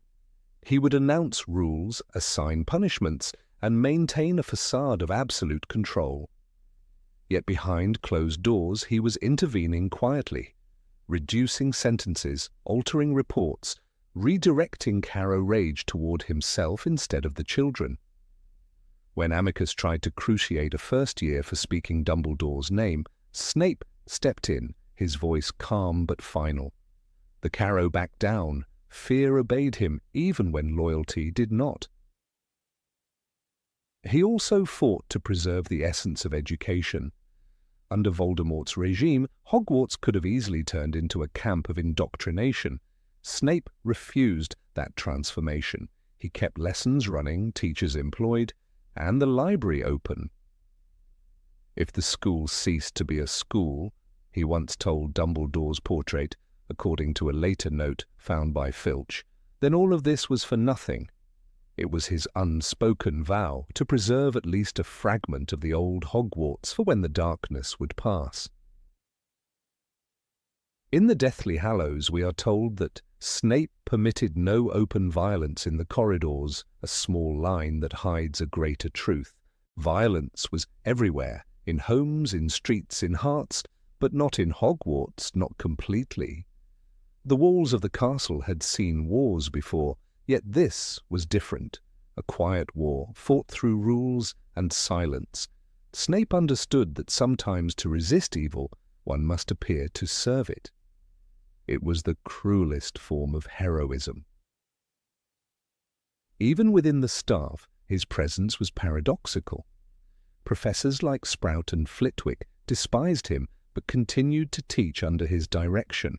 McGonagall, torn between fury and understanding, later admitted in private that his administration kept the Carrows in check more than anyone realized. The staff meetings were short, formal, often ending with Snape's curt reminders about student safety. Behind his cold authority, he was orchestrating a fragile balance, protecting teachers from suspicion and keeping Hogwarts' heart beating, however faintly. One particular act remains almost unknown: the night when the Carrows planned to round up Muggle-born students who had secretly returned to collect their belongings. Snape relocated the records of those students before the Carrows could find them. The next morning, the files were missing, and the students were quietly escorted out through secret passages by Hagrid. The Carrows blamed each other. Snape never explained. No one ever saw the headmaster's hand in it, but it was his silent defiance, a quiet rebellion written in ink and paper. The weight of such duplicity would have crushed most men. Yet Snape bore it alone. To the world he was a monster, to the Death Eaters a trusted enforcer, to Dumbledore's memory a promise kept. The films showed us a man tormented by love and guilt, but they rarely showed his administrative genius, the mind that understood chaos better than anyone. Hogwarts could have burned long before Harry Potter returned. Snape made sure it did not. Inside his office, the portraits of former headmasters watched him with mixed expressions. Some disapproved of his severity, others whispered support. Phineas Nigellus Black reportedly told him, "You're doing what must be done," and Snape answered nothing. There was nothing left to say. The man who had once been humiliated as a student now ruled the very place that had witnessed his pain. But his revenge was not cruelty, it was endurance. His victory was keeping Hogwarts alive when everyone else believed it doomed. Students like Ginny Weasley, Luna Lovegood, and Neville Longbottom were hunted by the Carrows, yet none were ever expelled. Snape ensured it. Detentions replaced expulsion letters and reassignments replaced arrests. In a time when disobedience was death, these were acts of mercy disguised as bureaucracy. Years later, after the war, Professor Sprout would admit that Snape's detentions saved more lives than anyone ever gave him credit for. It was the kind of truth too complex for monuments. And still, Snape never once sought comfort. Every night when the torches burned low and the castle slept, he would walk the battlements alone. The forbidden forest stretched below him like an ocean of shadows, and from there he could almost see the flickering lights of Hogsmeade, one of the few places still standing. In those silent walks he carried the entire weight of Hogwarts on his shoulders. The mind of Severus Snape was like a fortress, Dumbledore had once said. But even fortresses crumble. When the time came, he fell not as a tyrant, but as the last guardian of a school that had survived the storm. Years later, when McGonagall reopened the headmaster's office and found his records, she discovered not just the strict decrees and punishments, but hidden notes, orders countermanded, punishments reduced, requests for supplies signed for students who should have been expelled. He was cruel, yes, she said softly, but he was also the man who kept the lights on. The realization changed how history remembered him. Not merely as the double agent or tragic lover, but as the man who stopped Hogwarts from becoming another casualty of the war. Snape's greatest good deed was not dramatic. It was not performed under a spotlight or spoken of in grand speeches. It was the quiet, relentless protection of the place that had given him everything and taken everything from him. His rule was cold, his methods severe, but his purpose was unbreakable. When others fought with wands, he fought with willpower, strategy, and silence. And perhaps that is why Dumbledore trusted him above all others, because even in darkness, Snape understood what must never fall. In the end, Hogwarts stood, its towers cracked but unbroken, its students alive, its future possible. And that endurance, more than any spell or prophecy, was the legacy of Severus Snape, the man who ruled with fear but saved with purpose. He stopped chaos not through love or hope, but through the strength of a man who understood both light and shadow. And though the world may never build a statue for him, the stones of Hogwarts themselves remember. Number 20, Dumbledore's last request.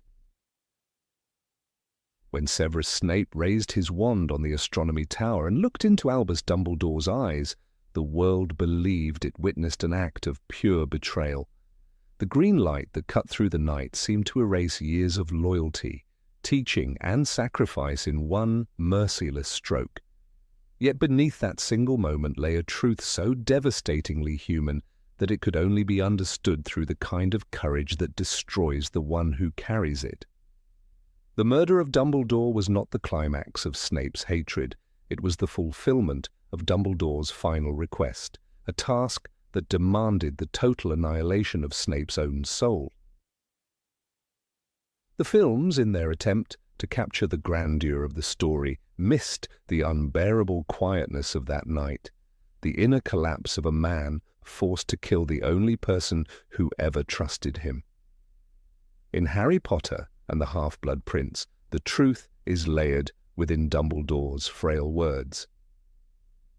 "You must kill me, Severus," he whispered, not as a plea for mercy, but as an order. His body was already failing, poisoned by the ring Horcrux, his days numbered. He did not fear death, but he feared the consequences of his own death falling into the wrong hands. Dumbledore understood that Draco Malfoy was being used as a pawn, marked for a murder he could never bear.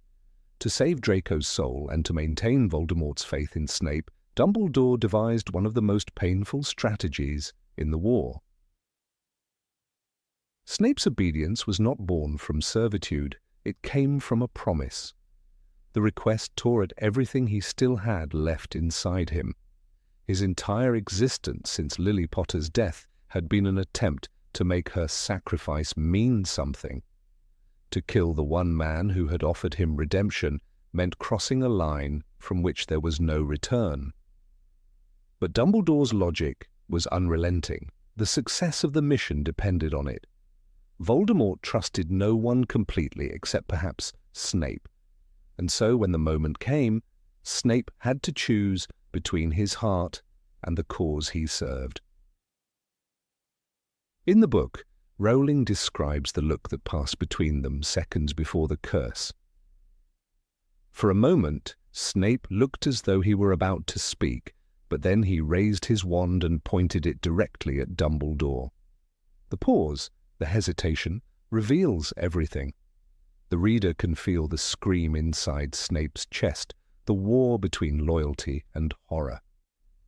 The films show only a man fulfilling a dark duty. The pages tell of a man being unmade by it. Dumbledore's request was not a favor, it was the final act of their unspoken alliance, sealed with unbearable trust. Dumbledore's reasoning was cruelly strategic. He knew that his death would serve multiple purposes. It would cement Snape's position within Voldemort's circle. It would protect Draco from becoming a murderer, and it would ensure that the Elder Wand's allegiance would die with him. Snape never sought glory for it. He bore the hatred of everyone, including Harry, without complaint. To the world, he was the killer of Hogwarts' most beloved headmaster. To himself, he was merely the executor of a dying man's will. That was the paradox of Snape's life. Every good deed he performed made him appear darker. Years later, when Harry entered the Pensieve and saw Snape's memories, he witnessed the depth of that suffering. Snape's recollections painted a picture no one could have imagined, a man haunted by Lily's death, bound to protect her son, yet cursed to watch him despise him. In one of the most powerful revelations of the Deathly Hallows, Snape's voice breaks as he tells Dumbledore, "You have kept him alive so that he can die at the proper moment. You have used me." The conversation shows that Snape's loyalty was not blind obedience, it was moral agony disguised as service. The good deed the world never saw was not just the killing itself, but the way Snape carried that secret. Every insult he endured from students, every accusation from the Order of the Phoenix, every look of disgust from those he protected, all of it was part of his penance. He could have revealed the truth to clear his name, but that would have destroyed Dumbledore's plan. So he remained silent, a shadow among heroes, despised by both sides. He chose to be misunderstood because truth in his case would have endangered everyone else. Snape's ultimate act of loyalty was defined not by the murder, but by the silence that followed it. The films show him fleeing the castle, his black robes cutting through the night as if he were escaping justice. The books reveal that he was running not from guilt, but from grief. That night, he lost the last fragment of warmth left in his world. His final look at Dumbledore's falling body was the moment when he ceased to belong to either side of the war. He became a ghost, living among enemies, bound only by duty and memory. Harry, blinded by anger, never understood this until it was too late. When Snape fell in the shrieking shack, poisoned by Nagini's fangs, his last act was to give Harry his memories. He did not ask for forgiveness or recognition. He simply whispered, "Look at me," wanting to see Lily's eyes one last time. That was the moment his story came full circle. The man who had once been consumed by hatred died protecting the child of the woman he loved. The irony is tragic and perfect. He died branded as a villain so that the truth could live in secret a little longer. The good deed that went unseen was his acceptance of Dumbledore's plan even after understanding its full cruelty. Snape did not kill for ambition or revenge. He killed because mercy sometimes demands cruelty. Dumbledore's death by Snape's hand was not an execution. It was a sacrifice carefully designed to save souls. When Dumbledore asked him, "Will you do this for me, Severus?" Snape's reply was not enthusiastic or heroic. It was heavy, reluctant, soaked in despair. That small nod was the most selfless moment of his life. To bear the burden of a murder that wasn't truly his own, that was the essence of Snape's quiet heroism. Even Dumbledore in his wisdom recognized it. In the Deathly Hallows, he admits, "You are a better man than I, Severus." This admission, though brief, carries immense weight. Dumbledore knew that his request had condemned Snape to a life without peace, yet he also knew that Snape's moral strength could endure it. No one else could have done it. Not McGonagall, not Lupin, not even Harry. What makes Snape's story so haunting is that his good deed remained invisible until the very end. The films give us a glimpse of his tears, his memories, his love for Lily, but they never fully capture the unbearable moral weight of Dumbledore's last request. Snape was both executioner and savior, sinner and saint. He stood on the edge of darkness, not because he desired it, but because someone had to. He embodied the idea that sometimes goodness wears the mask of evil, and that real bravery often hides behind silence and scorn. His life was a chain of contradictions. He bullied students, insulted Harry, and seemed to relish cruelty. But behind that bitterness was a man who had long forgotten how to express kindness without exposing weakness. His harshness was armor. Every insult was a defense mechanism against the unbearable tenderness he still felt for Lily's memory. Killing Dumbledore was not the beginning of Snape's tragedy. It was the final blow in a life defined by regret. The tragedy of Severus Snape lies in how little anyone understood him. The Order of the Phoenix used his information but never trusted him. Voldemort relied on his skills but doubted his heart. Even Dumbledore, his closest ally, placed upon him a burden so immense it erased his humanity. Yet Snape never broke his word. He protected Harry from afar, saved his life more than once, and carried the secret of the Horcruxes to his death. When Harry later named his son Albus Severus Potter, it was the ultimate acknowledgement that heroism can exist even in the most misunderstood soul. The world judged Snape for the killing curse it saw, but not for the pain it could not. The truth that Dumbledore's death was mercy, not murder, remains one of the series' most profound revelations. It redefines what courage means, not the absence of fear, but the endurance of moral suffering for the sake of others. Snape's greatest deed was invisible, silent, and irredeemably painful. It was the good act that demanded the destruction of his name. In the end, Severus Snape's story is not about redemption but about endurance. He carried Dumbledore's last request like a cross, never seeking absolution, never explaining himself. He allowed the world to see a monster so that it could be saved by a hero no one recognized. The films show his death, the books reveal his resurrection in truth. For in the quiet revelation of his memories, Snape ceased to be the villain. He became what Dumbledore always believed him to be, a man of unshakable loyalty, a guardian of the light, and the keeper of a promise that cost him everything. Number 21, the letter no one was supposed to see. Among the many details left out of the Harry Potter films, one of the most human and heartbreaking concerns Severus Snape, and a letter he was never meant to keep. In Harry Potter and the Half-Blood Prince, J.K. Rowling gives readers a glimpse into Snape's private world, a world built from fragments of grief and impossible love. The moment comes quietly when Harry, wandering through the wreckage of Snape's childhood home, finds something that does not belong to him, a torn letter from Lily Potter, written years before her death. It is addressed not to Snape, but to Sirius Black. Yet Snape had kept it, hidden among his most personal possessions, as if the fragile parchment were the last living piece of the woman he could never forget. The letter is more than an object. It is the physical embodiment of Snape's torment.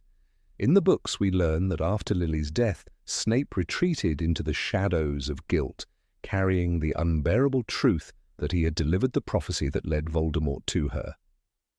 The films show his grief in brief flashes. The moment he holds Lily's body, the soundless cry that shakes him. But the letter reveals something far deeper.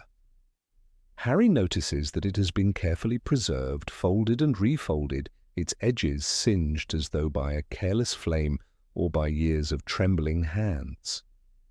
Rowling writes, "The letter was old, stained, and slightly burnt at the edges.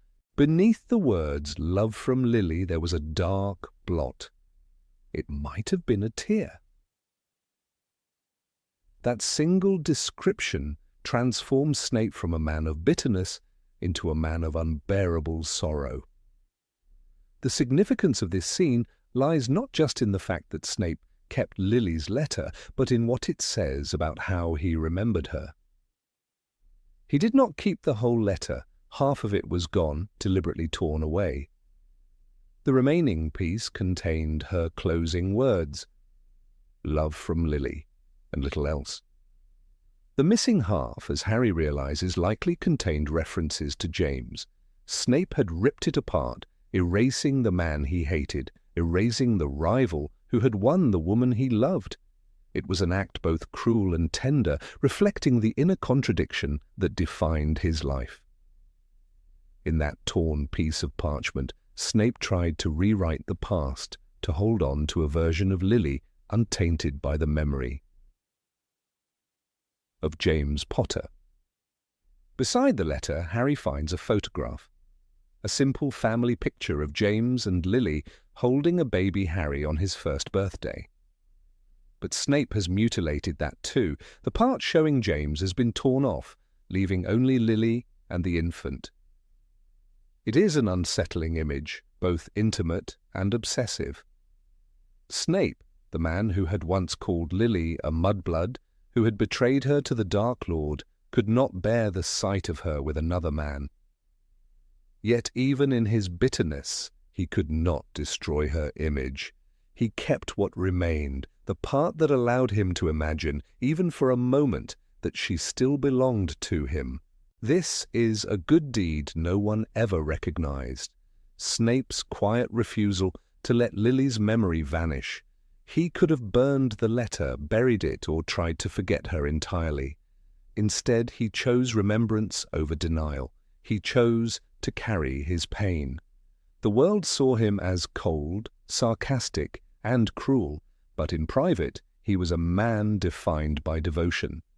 The fact that he preserved a letter addressed to someone else, and not one written to him, shows how little comfort he allowed himself. The letter was never meant for him, yet he treated it as sacred. In that gesture lies the heart of Snape's redemption. The films replaced this intricate portrait with broader strokes. They gave us the famous scene of Always, Snape's declaration that his love for Lily never died, but the letter tells a more complicated story. Always is the statement of a martyr. The letter is the confession of a sinner. It shows a man who could not forgive himself and who tried, in secret, to rebuild fragments of the life he destroyed. When Harry finds it, he glimpses not just Snape's love, but his guilt, a guilt so strong that he tore James from the picture, but could not tear himself away from Lily's memory. In literary terms, the letter functions as a relic, a sacred object that carries the essence of its owner. To Snape, it is both shrine and punishment. Each time he looks at it, he confronts what he lost. Each time he reads Love from Lily, he remembers that her love was never meant for him. And yet he keeps it. That persistence, that stubborn refusal to let her fade, transforms his obsession into an act of penance. He lives his entire life serving Dumbledore, protecting Lily's son, and enduring the scorn of others. But the letter reveals that these actions were not driven by abstract loyalty. They were driven by a single, unhealed wound. Rowling's description of the letter's discovery is strikingly visual. Harry sifting through dusty drawers, sunlight falling on faded ink, the slow realization that these are not random relics, but the remains of someone's private grief. The room smells of damp and neglect, yet within it lies a kind of sacred space. Every object, the letter, the photograph, even the torn page from a schoolbook, forms a map of Snape's heart. It is a quiet, almost sacred moment in a book otherwise filled with danger and war. And it reminds readers that behind the story of magic lies the story of human pain. The omission of this moment from the films changes how audiences perceive Snape. Without the letter, he becomes more of a symbol, the tragic double agent, the man who loved in silence. With the letter, he becomes a human being. The detail of the tear stain, the burned edges, the missing piece, tells us that love is not clean or noble. It is messy, obsessive, and full of contradictions. Snape's good deed, then, is not just his protection of Harry, but his choice to remember Lily as she was, even when it hurt. He honored her in the only way he knew, by carrying the weight of her absence. It is also important to understand the symbolism of fire in that scene. The letter's burnt edges suggest that it may have once been caught in a flame, perhaps accidentally, perhaps deliberately. Fire in Rowling's world often marks both destruction and purification. The letter, singed but surviving, mirrors Snape himself, scarred by his choices, yet still alive, still capable of love. The dark blot beneath Lily's name might be a tear or an ink spill, but either way it represents the merging of pain and memory, of human weakness and strength. Some readers have speculated that Snape may have found the letter in Godric's Hollow after Lily's death, taken it from the ruins of the house before the Ministry arrived. If that is true, the act becomes even more poignant. Imagine Snape stepping through the wreckage, finding the remains of the home where she had lived happily with another man, and choosing not to take vengeance, not to destroy, but to save the smallest trace of her presence. That single gesture, salvaging a letter written to someone else, becomes his quiet act of love. It is, in its way, an apology that no one ever heard. When Harry later learns the truth about Snape's life, the letter helps us reinterpret everything we know about him. His cruelty toward Harry, his disdain for James's memory, his secrecy, all of it becomes part of a greater tragedy. Snape was not trying to forget Lily. He was trying to live in a world where remembering her was the only thing that kept him alive. He guarded Harry because Harry was the last remnant of her love, but he could never bring himself to be kind, because kindness would mean admitting how much it hurt. The letter, hidden and half destroyed, mirrors the man himself, divided between love and resentment, between tenderness and rage. Even in death, Snape never asked for recognition. He left no explanations, no confessions. The letter remained behind, discovered only by chance. It speaks in his place. It tells us that redemption does not always come through grand gestures. Sometimes it lives in silence, in a torn photograph, in a burnt letter, in the memory of a tear that no one saw fall. If the films had included that small detail, the audience might have seen the full depth of his humanity. They might have understood that Snape's greatest act of goodness was not his final sacrifice, but his lifelong endurance. He bore the unbearable. He turned guilt into loyalty, obsession into service. The letter he kept for decades was not just a memento of love lost, it was proof of his promise to protect what remained of Lily's world, even if it meant protecting the son of the man he hated. The power of that missing scene lies in its stillness. There are no battles, no spells, no dramatic revelations. Just a boy reading a letter and realizing that the man he thought was his enemy had carried love longer than anyone else. It is one of the few times the narrative allows us to feel Snape's loneliness, not as a punishment, but as a choice. He lived for the memory of a woman who never returned his love, and yet he never stopped honoring her. In that persistence lies his moral victory. In the end, the torn letter stands as one of the most intimate symbols in the series, a reminder that love, even when it cannot be returned, can still define a life. The films gave us Snape's heroism, the books gave us his humanity. And in the fragile paper edges of a letter half-burned and tear-stained, J.K. Rowling gave us the proof that sometimes the truest good deeds are the ones the world never sees. Number 22, refusing to let Voldemort use children.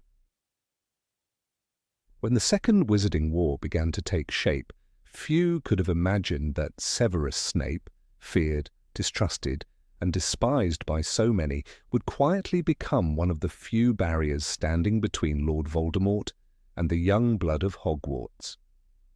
The films showed us a man torn between duty and remorse, an ambiguous double agent who seemed to live only for the memory of Lily Potter. But what they never showed was the quieter, nobler act that defined the depth of his courage, Snape's silent refusal to let children become soldiers.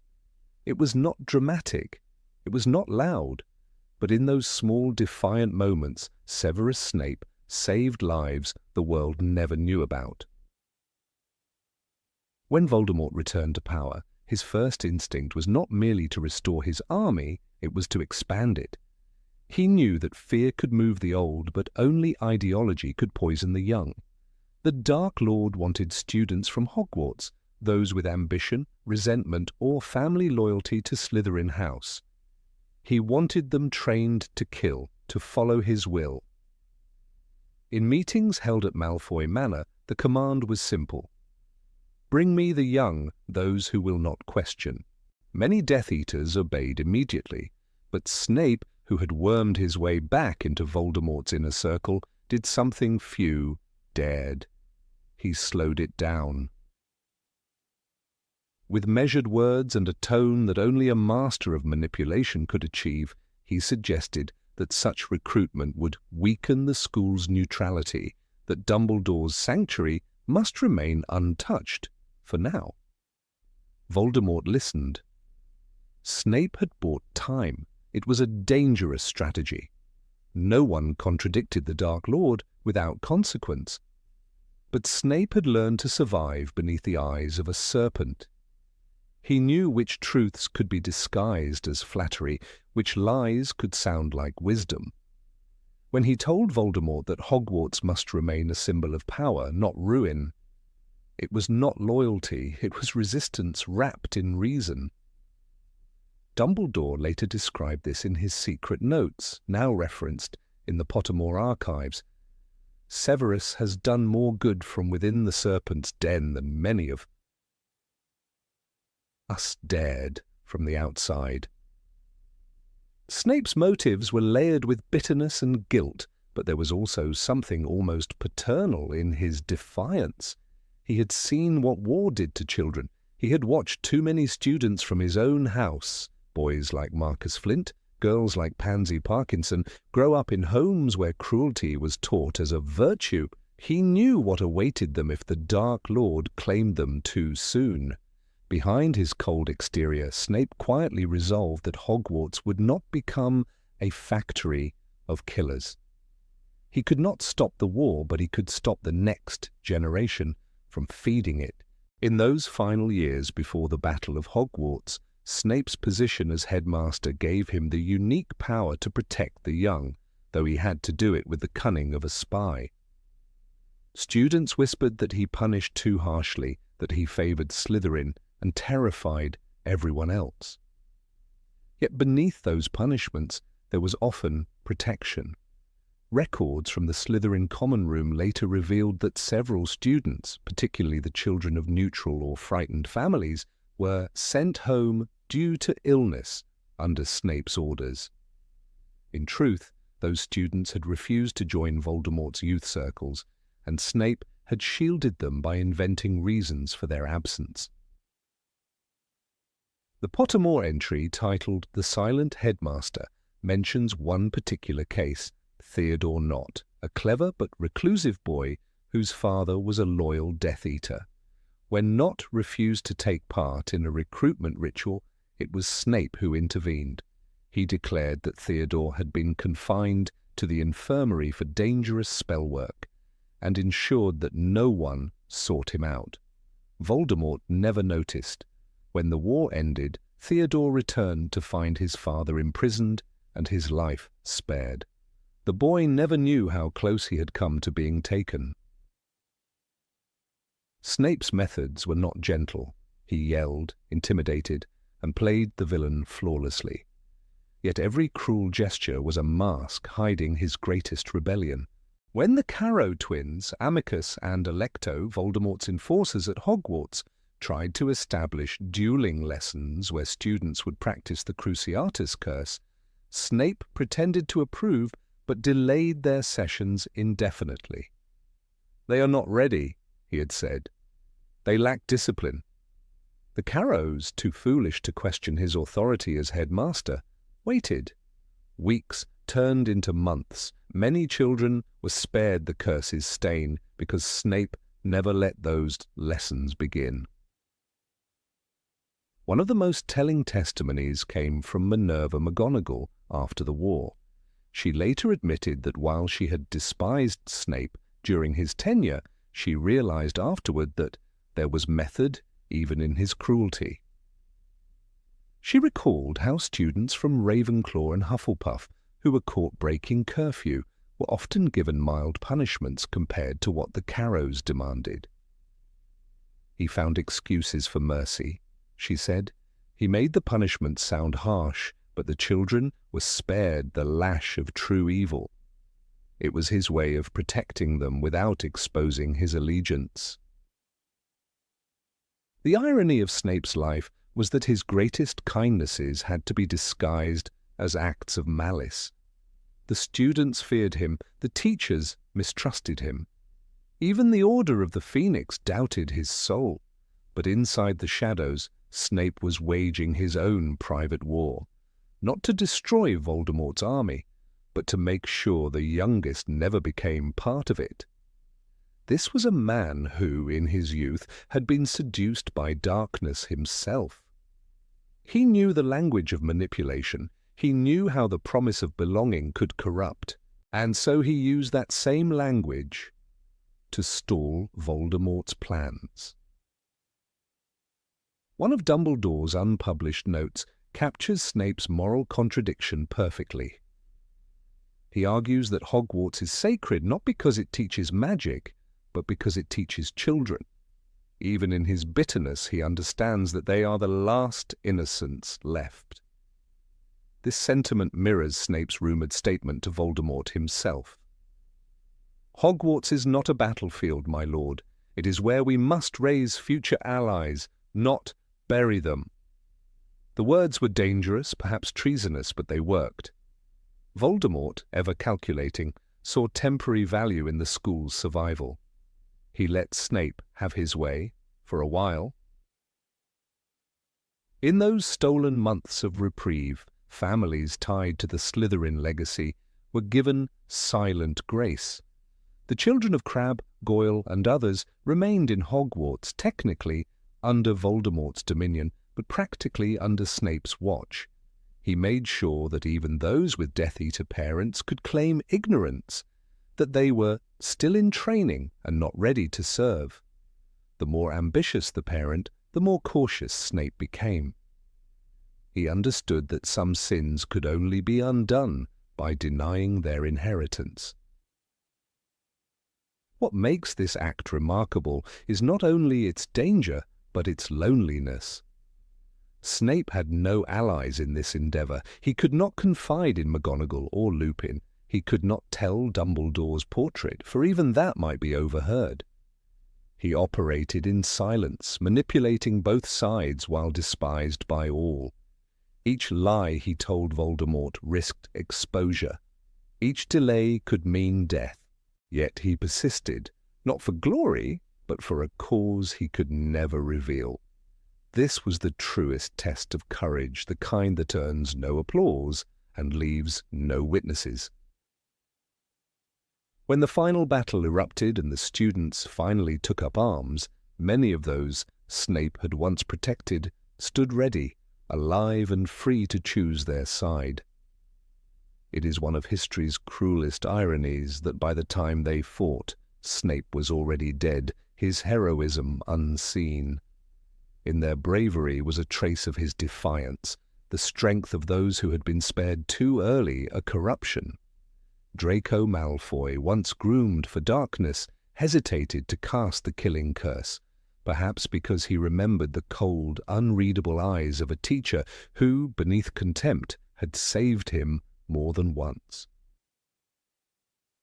The books tell us that Harry Potter named his son Albus Severus, honouring the bravest man I ever knew.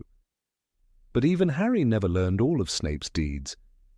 The protection of children was never recorded in Dumbledore's portrait or the Ministry archives.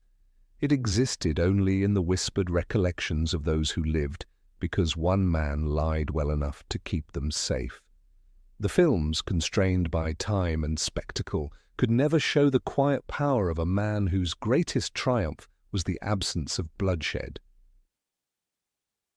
Severus Snape's good deed was not a single act, but a series of subtle rebellions, each a step against the tide of darkness. He proved that resistance does not always roar. Sometimes it whispers through carefully chosen words, through silences that save lives.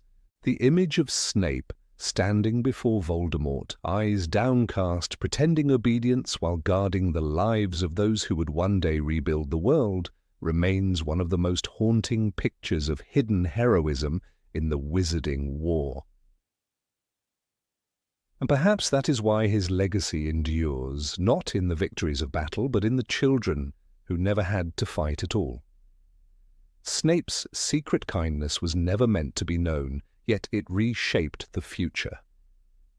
Beneath the black robes, the scowl and the cold disdain, lived a man who had learned the hardest spell of all, to protect without being loved, to save without being thanked, and to fight for innocence in the shadows of a war he could never escape.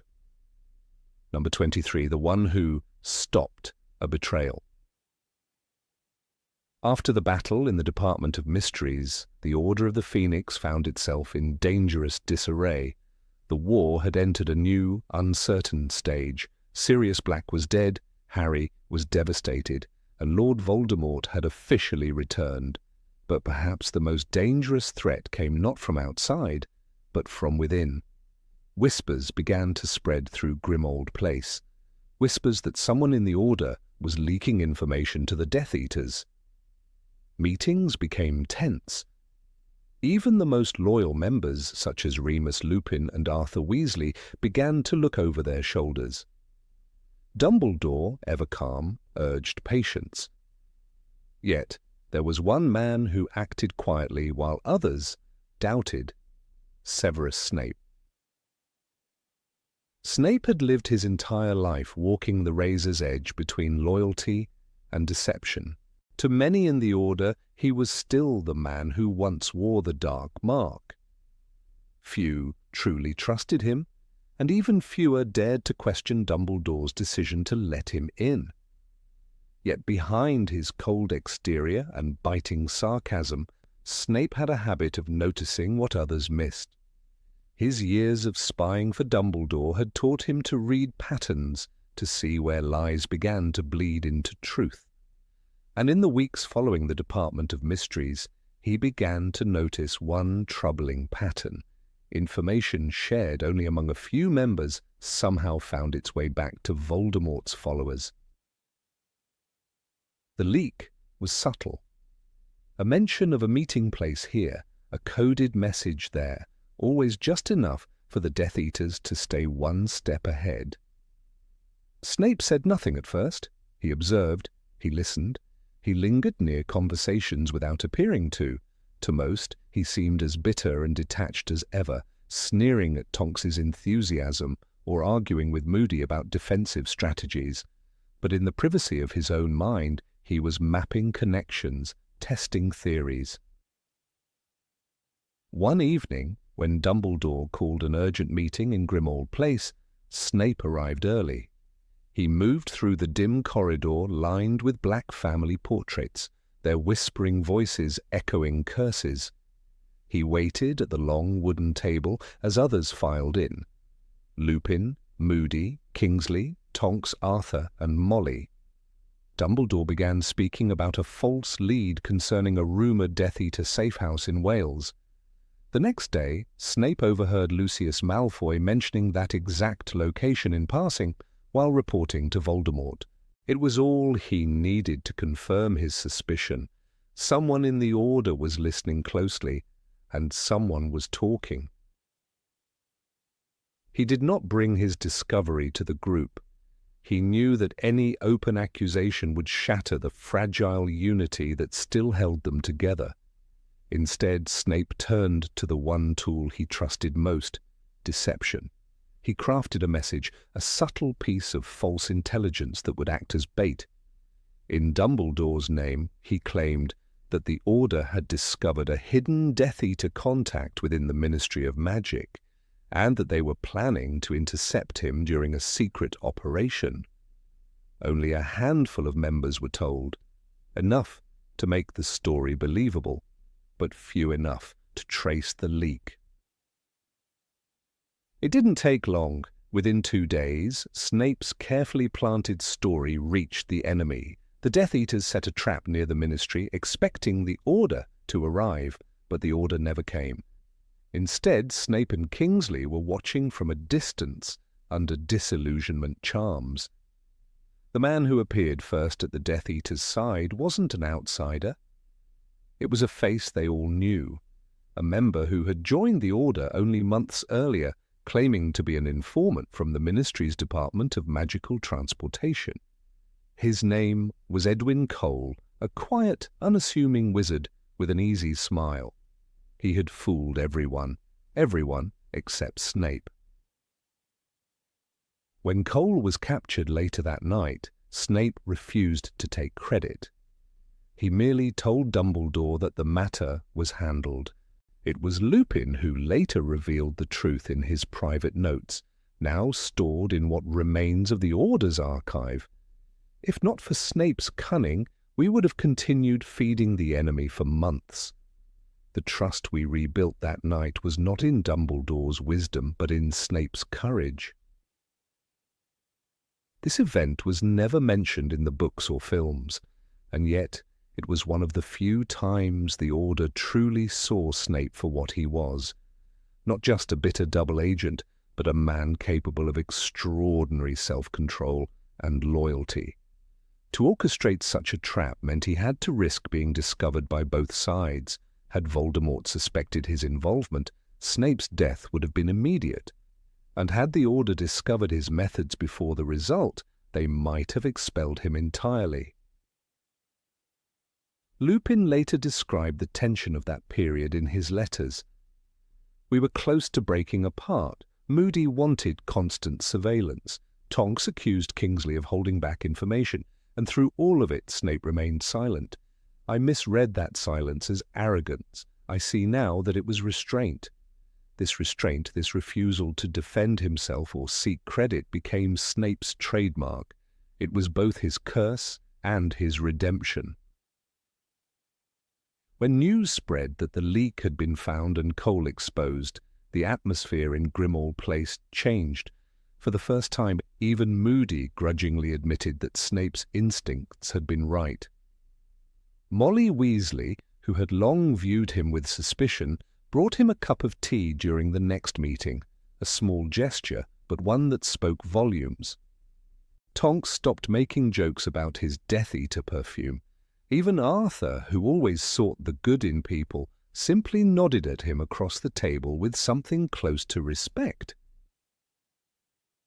Still, Snape said nothing. He didn't explain how he knew, nor how he had managed to deceive both Voldemort and the traitor without exposing himself. He returned to Hogwarts, teaching potions with the same cold discipline, making students like Neville Longbottom tremble at the sound of his footsteps. Yet beneath that exterior there existed a deep exhaustion. He had done something noble, and no one outside the Order would ever know. The irony of Snape's life was that his best deeds were the ones done in silence.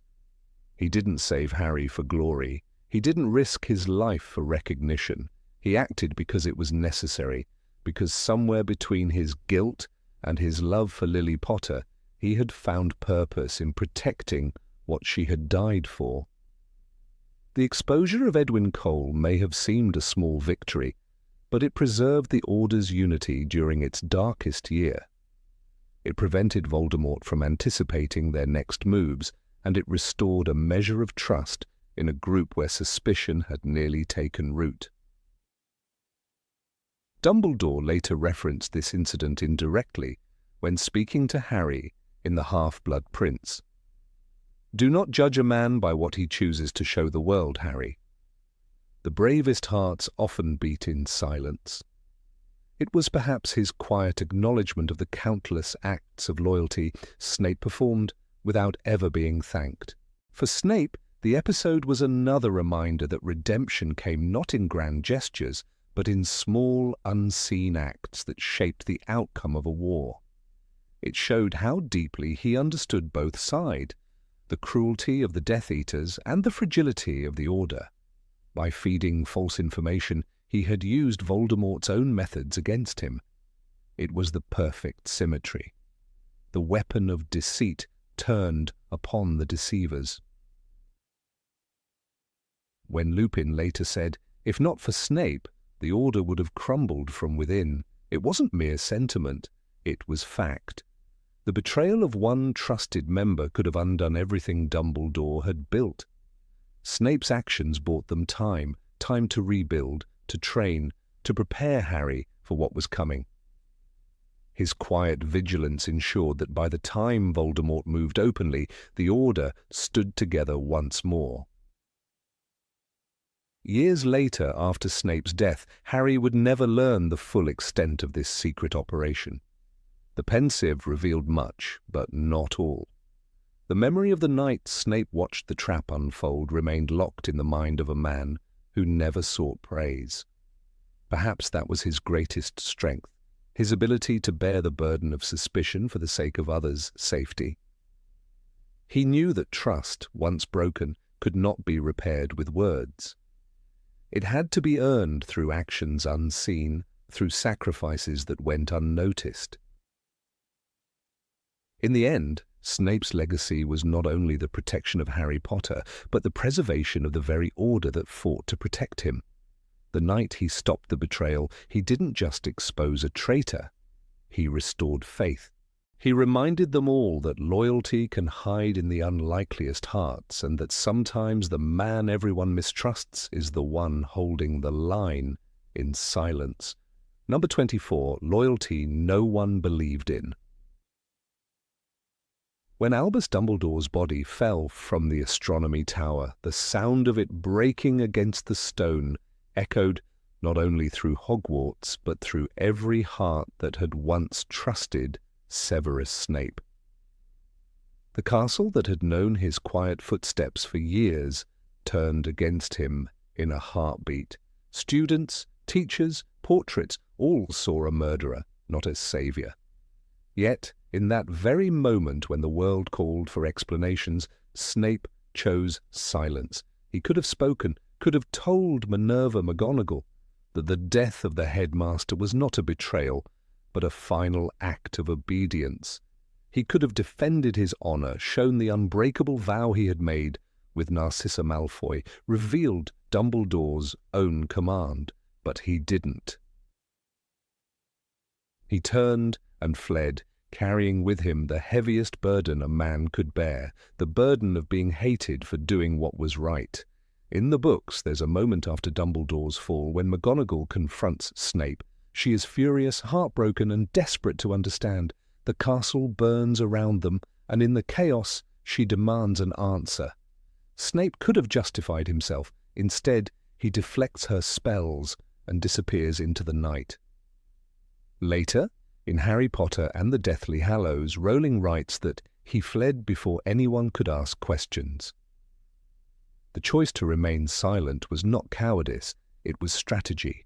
He knew that revealing Dumbledore's plan would destroy the fragile illusion they had built. The illusion that Snape had turned fully to Voldemort was essential. Without it, the Dark Lord would never trust him, and Harry's only chance at survival would be lost. Snape's loyalty to Dumbledore did not end with the man's death. It deepened. In the Deathly Hallows, we discover through the pensive that Dumbledore had already been dying, cursed by the ring of Marvolo Gaunt. Snape's task was not to save him, but to spare him from a slow, humiliating death.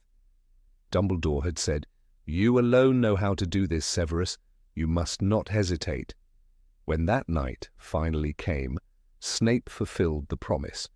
But in doing so, he accepted a fate worse than any curse, eternal suspicion. He allowed himself to be seen as a murderer so that the Order of the Phoenix could continue their fight. No one was meant to know the truth until the very end. And Snape, more than anyone, understood. The price of secrecy. In the chaos after Dumbledore's death, Snape could have reached out to McGonagall, to Lupin, or even to the Order. There were witnesses to Dumbledore's weakening health. Madame Pomfrey had noticed the dark marks creeping up his arm. Others had seen Dumbledore's hand blackened and dying. Yet Snape refused to gather testimony in his defense. He let the Ministry label him a fugitive, let the Daily Prophet spread its poisonous headlines, "Snape the traitor, Dumbledore's murderer." It was not that he didn't care, he cared more than anyone. But he knew that explaining himself would unravel everything Dumbledore had fought to protect. The cruel irony of Snape's story lies in the fact that even those who had once called him colleague now saw him as an enemy. Minerva McGonagall, who had once shared tea with him in the staff room, believed he had betrayed them all. Her grief was genuine, but so was her anger. Rowling writes, she screamed at him, her wand blazing, fury and disbelief in every gesture. And yet Snape, instead of retaliating with lethal force, defended himself without killing. He disarmed, deflected, avoided.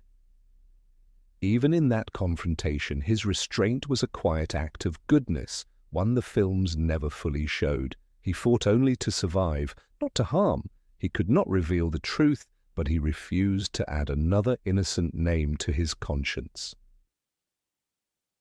One of the most overlooked aspects of Snape's character is his understanding of sacrifice. Dumbledore had told him, "You must act as if you loathe me, Severus. Only then will Voldemort believe." And Snape did. He performed hatred with the precision of an actor on a cursed stage. Every insult, every cold word to Harry, every sneer at the Order, each was a line in a dangerous play. When he killed Dumbledore, it wasn't a betrayal of trust, but the ultimate proof of it. Yet the cost was devastating. His life became an exile within two worlds, loathed by the Death Eaters who still doubted him, and despised by the Order that once trusted him. That loneliness, that silence, was the truest punishment. The films only hint at this burden. They show Snape as stoic, unreadable, almost monstrous in his composure. But the books reveal the emotional storm beneath. In the Deathly Hallows, when Voldemort takes control of Hogwarts, Snape becomes headmaster. Many assumed it was a reward for killing Dumbledore. In truth, it was another form of servitude. Through his position, he secretly protected students from the cruelty of the Carrows. He intercepted punishments, minimized harm, and sent warnings through coded messages. When Ginny Weasley, Neville Longbottom, and Luna Lovegood attempted to steal the sword of Gryffindor, Snape ensured it was moved to safety rather than destroyed. His supposed tyranny masked acts of quiet rebellion. The night he fled Hogwarts, Snape's silence was more eloquent than any speech. McGonagall's cry, "Why, Severus, why did you do it?" was met with only one whispered answer, "Because I had to." Those words, nearly lost in the chaos, are among the most revealing in the entire series. He had to. Not because he wanted power, not because he sought redemption, but because he had promised Dumbledore that he would see the mission through. That single promise guided every cruel decision, every moment of deception. And no one believed him. Not one person thought that the man who had once served Voldemort could be capable of such self-denial. Years later, when Harry sees Snape's memories in the Pensieve, he finally understands what no one else had. The memory of that conversation between Snape and Dumbledore, the one where Snape begs him to hide Lily's son, is devastating. "After all this time?" Dumbledore asks. "Always," Snape replies. That word, so often quoted, was not just about love. It was about loyalty, about the choice to continue a mission long after love had turned to pain. It was about a man who stood in the ruins of his own reputation to protect a child who would never thank him. Snape's restraint after Dumbledore's death was, in many ways, his final test. He had spent years learning to hide his emotions under a mask of disdain, but silence, complete, enduring silence, was harder than any disguise. Every day he remained quiet, he risked exposure. Every lie he told Voldemort brought him closer to death. Yet he endured it because truth, in this case, was more dangerous than deceit. Dumbledore had once said, You are a braver man than you think, Severus." Those words proved prophetic. It takes courage to die for what you believe in, but greater courage still to live despised for it. There's a small, easily missed passage in the Deathly Hallows where the Order debates Snape's motives. Kingsley Shacklebolt wonders aloud if Snape might have been following orders. Lupin scoffs at the idea. "He killed the only man we trusted," Lupin says bitterly. That moment captures the full tragedy of Snape's situation. Even among the righteous, there was no room for his kind of loyalty. His goodness was invisible because it operated in the shadows. And yet, in those shadows, he performed miracles of restraint and cunning that kept countless people alive.